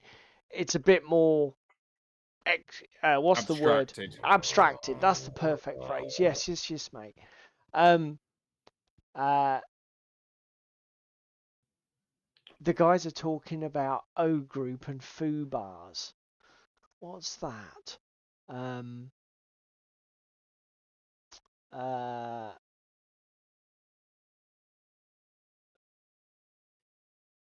I like what Dave Brown did with Foo Bars in O Group. The game has objectives. You'll very rarely meet them, but you can cause 3 Foo Bars and win.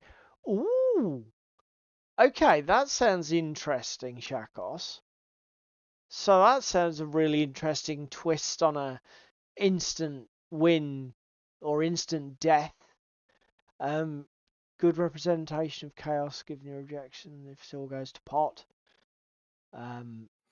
Malifau's the game that probably does the tug of war the best with the token assets that you flick around the table and everything.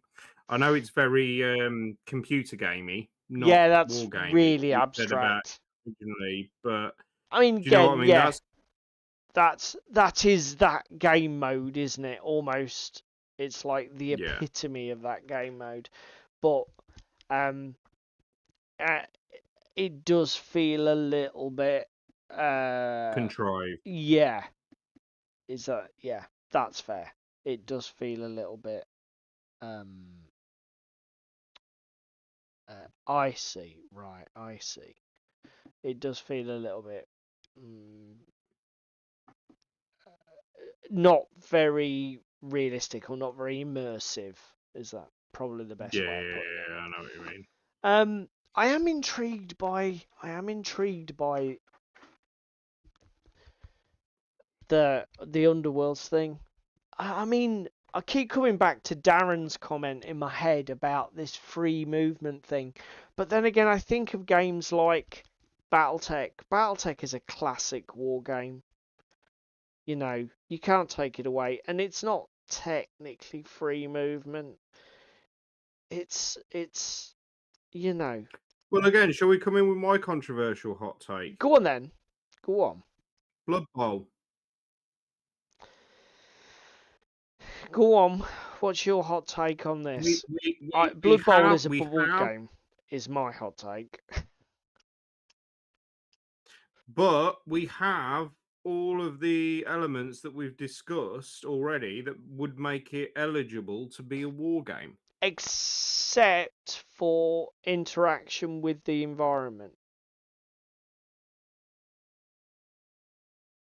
Because the pitch is just a flat, bounded box.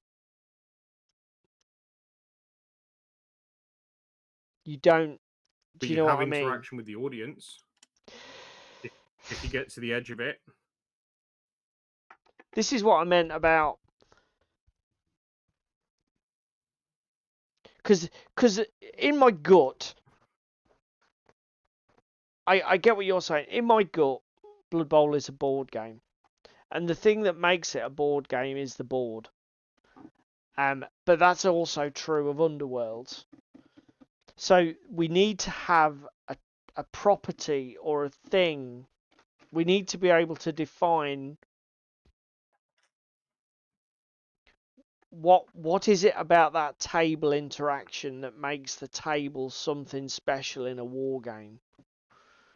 Because again, you know, Underworld. Well, again, you've labelled God Tier as a board game, which Yeah. I'm in agreement with. It's got one of the best resolution systems known to man, but it's still a board game because it's so basic. Oh god, that's terrible, Ewok. Ewok says, a curse on Battletech if ever a game needed to be hexed. Oh my god. Yeah. You've just done 50 psychic damage to Paul, mate. Thanks for that.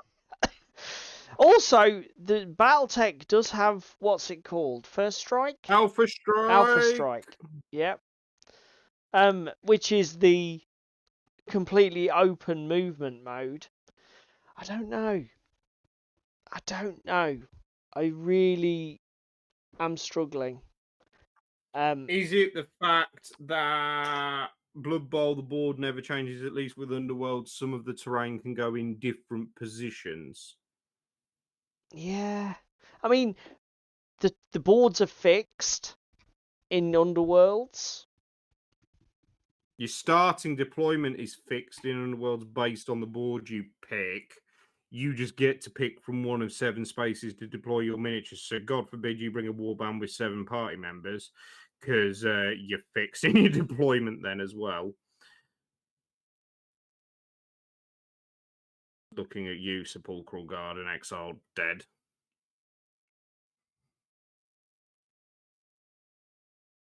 I think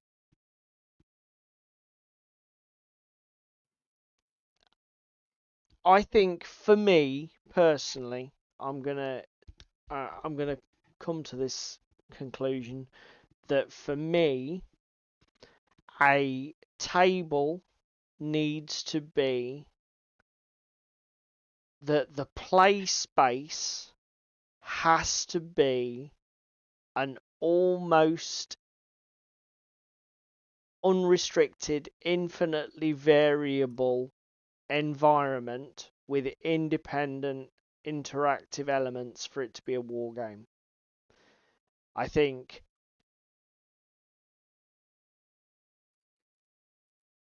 anything where the table is locked into a predefined profile or set of arrangements or an arrangement of elements, and you can only do it a particular way, stops feeling like a war game and starts feeling like a board game. Dare I say the tourney packs for 40k? I'll be honest, that's probably, do you know what? But that's why everybody fucking hated them. Because they disemboweled the game. They disemboweled the game.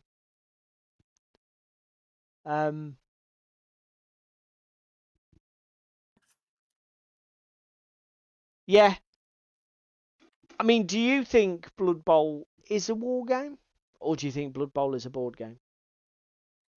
With I miniatures? think it's a very fine line. It's treading.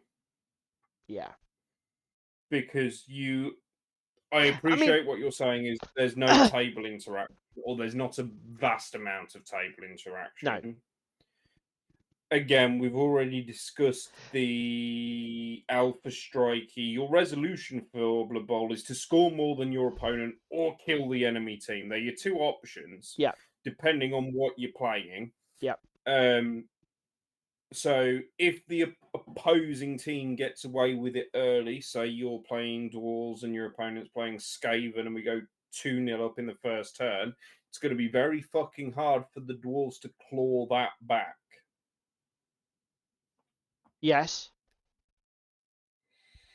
So it's treading the line very finely on resolution and interaction because it's lacking certain interaction elements and it's lacking certain resolution elements. Possibly. Yeah, possibly those are fair criticisms as well.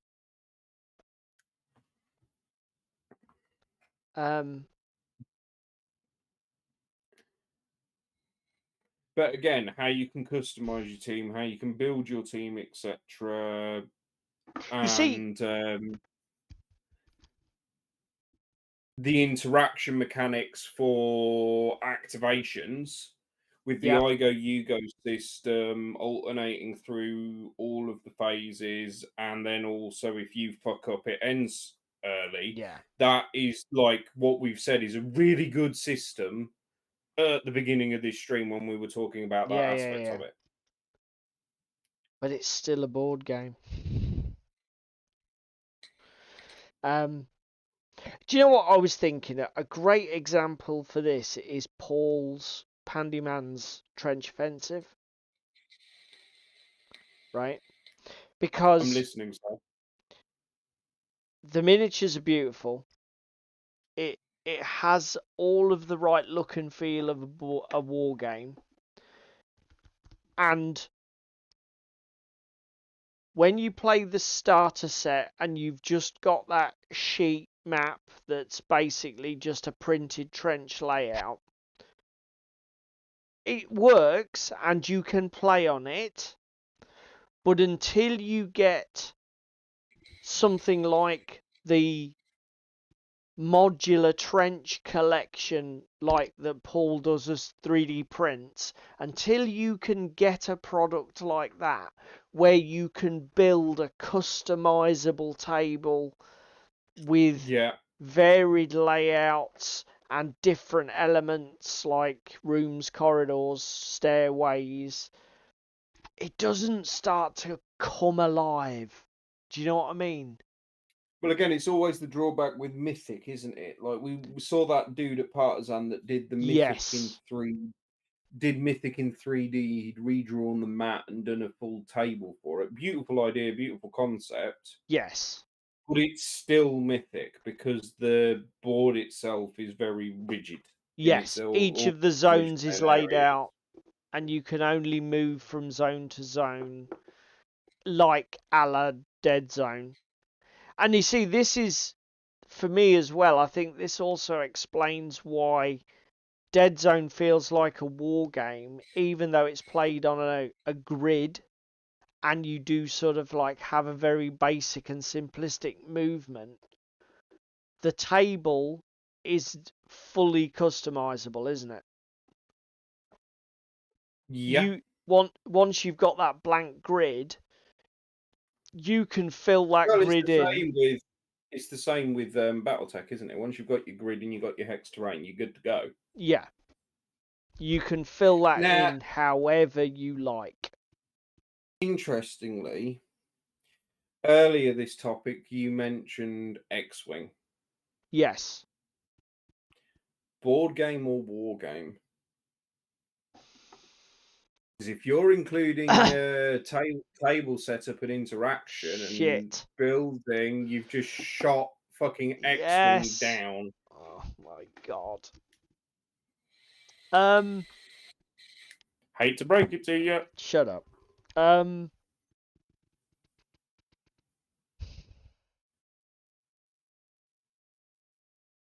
Do you know what? Maybe it is a board game. A very complex and clever one, but maybe it is. I mean, when you think about it, to be fair,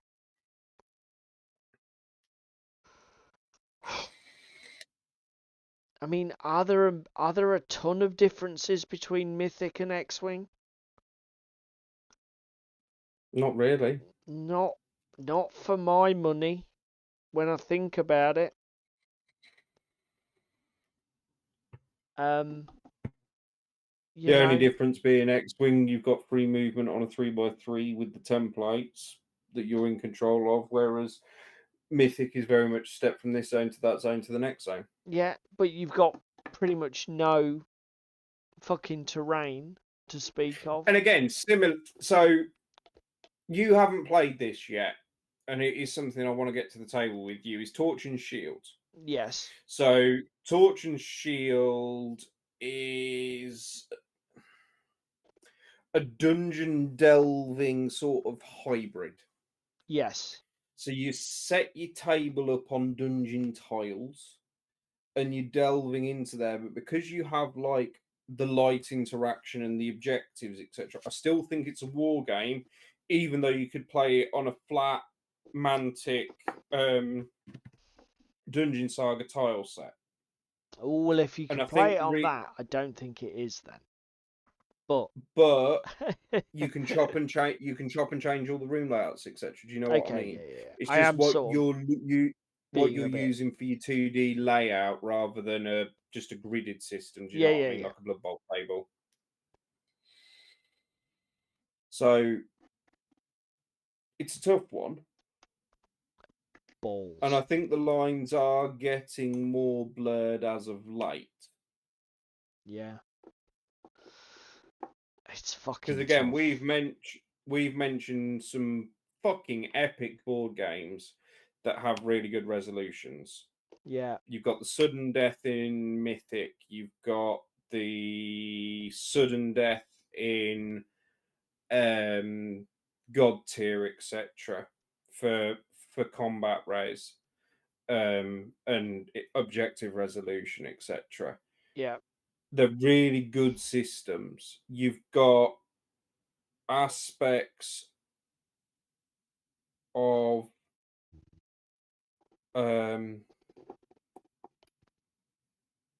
interaction with elements, whether they're yours or your opponents or whatever, as well throughout all of that. It's becoming harder to differentiate. Yeah. Do you know what I mean? Yeah. That's the problem, isn't it? The lines are I mean, again, starting to get really blurred. AC, the Assassin's Creed board What, the game, it is a Triton board one? game. Yeah, the Triton one. Yeah. There's a shit ton of miniatures in that, and going through the fundamentals that we've got, you've got your objectives that you're trying to complete, you've got your interaction that you're trying to do. Okay, it's with an AI rather than an opponent. And again, actually, this is a good point to come to on that. Yeah. Is a solo board game or a solo war game like 5 Parsecs, where you interact with AI, actually a war game, or is it board game with extra pieces because you're playing on a 3D table and that kind of thing. I don't think the AI versus a human opponent is a massive factor. I don't. I would say. I mean, I've never played it, but I No, wouldn't. I'm just Yeah, speaking out loud on the yeah. resolution side of things. It's sort of it lacks the resolution mechanics versus playing a physical opponent Well, because and yeah, you always kind of know what the AI is going to do. yeah. Or you can certainly make more accurate predictions than if your opponent's a human. Do you know what? Yes. That's a pretty good shout. And is that why it doesn't appeal to me? Because I've said this before on stream and I'll say it again. If it comes to it, the reason that 5 parsecs and 5 leagues don't appeal to me is if I'm going to undertake a solo experience on the tabletop, I will play a card game or a board game first, or rather, and is that because I can't see them as war games because there is no opponent? Yeah. But then again, how does that leave us with cooperative war games like Frostgrave Or Space Station Zero. or Space Station Zero, even, which I'm less familiar with? Because again, if you're playing that in co-op mode, how then can it be a war game?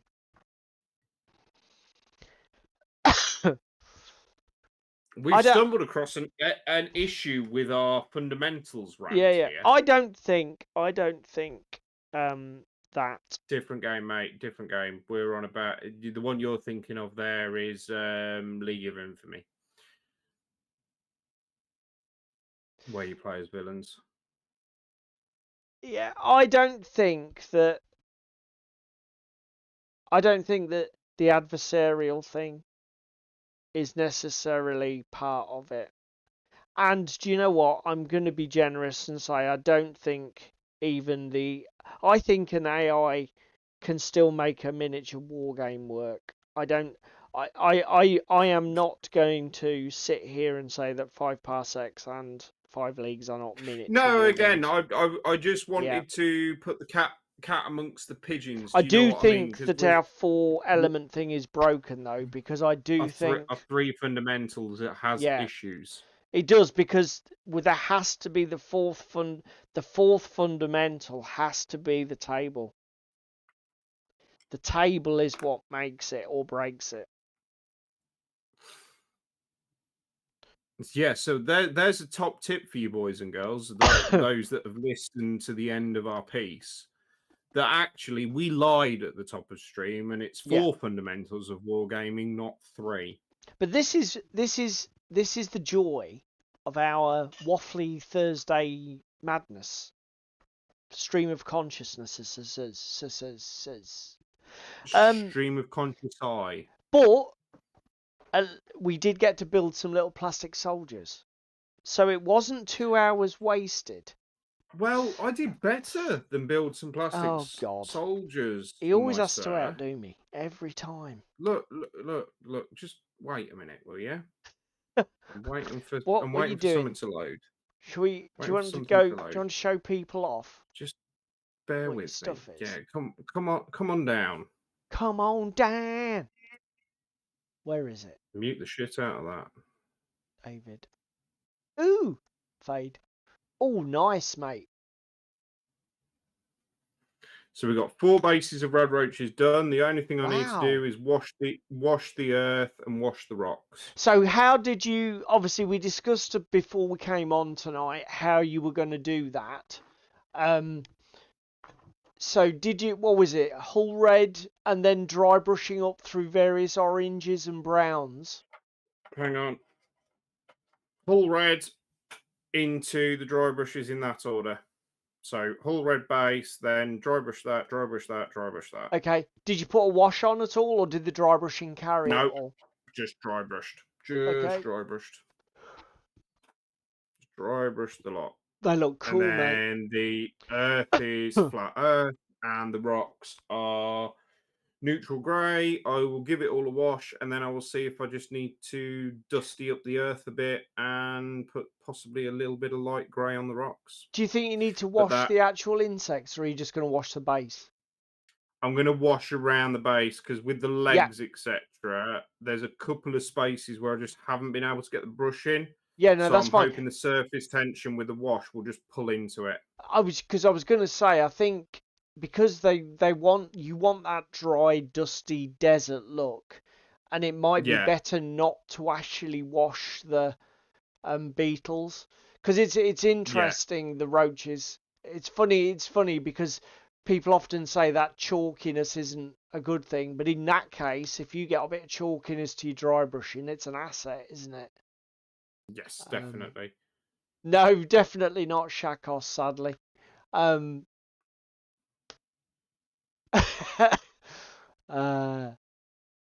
I've not bought a new game. I've had Wasteland Warfare for ages, since last year. She's here finally. She's back, boys and girls, just in time to defend herself. Shakos, I'm getting roasted again because I picked this up at Hereward Wargame Show. £5. 5 of your English pounds. It would have been rude not to buy it for £5. So yeah, that's me again. Of course it is, because and we'll I did you for it. just because you weren't here earlier, I also got this for £10, which is the Dead Zone first edition book from the Kickstarter. And I'll be honest, I got it for all the background fluff, the campaign shit. There's loads of stuff in here because obviously I've already got 3rd edition rules, so I don't need any of the rules in it. But it's a beautiful book and there's loads of background and shit. So £10, yes please, I'll do that. Right, I think we better call it a day, mate. I've nearly got my Marine squad finished. How much more are you got to actually fucking do on them, mate? Because it's taking you an age. It is taking me an age, but do you know what? I don't care because I'm enjoying it. I've got plenty. Now the question is, have you rivet counted like you did with your British? What do you mean by rivet counted? £10, yes. Have you done your research? Night, Paul. Night, Darren.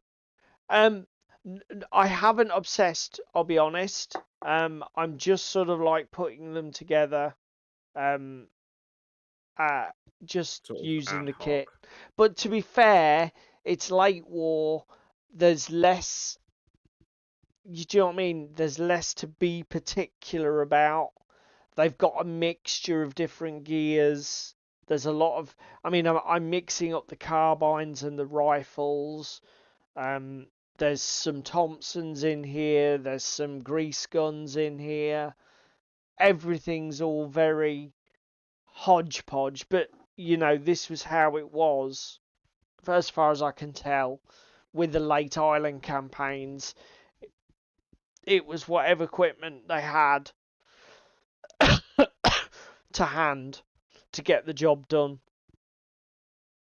One thing is I am looking forward to also adding some US Army as well, because I know that there were Marines and Army involved in this island hopping campaign. So yeah, I'm really looking forward to that. So we better wrap up because we've already gone over. So thank you to everybody who was here tonight. We hope you managed to get something constructive done with the 2 hours. If you're catching us later on YouTube, then ditto. Hopefully you managed to get something constructive done with the 2 hours while we sat here and talked bollocks at you. If you can only find time to do one thing to thank us, please click the like button. It does help to boost the stream in the algorithm.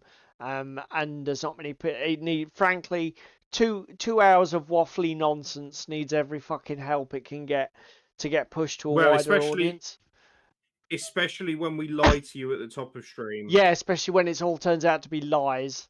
If you want to do any of the other things, share, comment, subscribe, then that's fucking awesome. Do that. But do whatever you want to do. It's your YouTube. Use it how you like.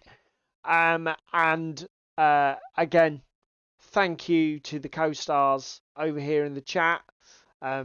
They're often far more coherent and far more interesting than listening to what us two fucking morons are talking about.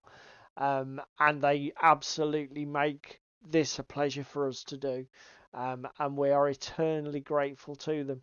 And I guess with that, hopefully we'll have a busy week of hobby and a busy week of wargaming, and we'll have plenty to talk about next time we're back here on Thursday next week. Have a good week, everybody. Ciao. It's another Thursday night.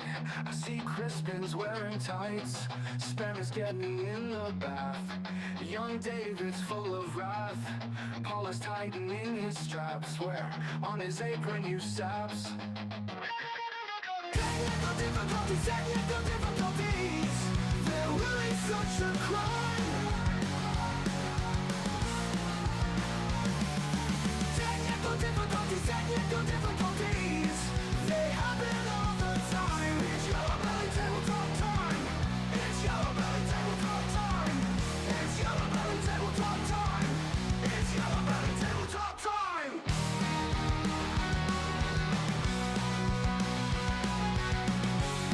It's Yellow Belly Tabletop time.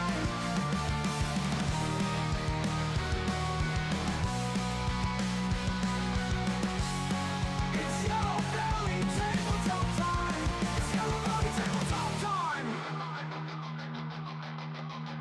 Cheese meat is on day release. Damn silk tries not to crease. And Ewoks keeping nice and warm. In bed with Russian uniform. Meanwhile the handyman is opening up the can.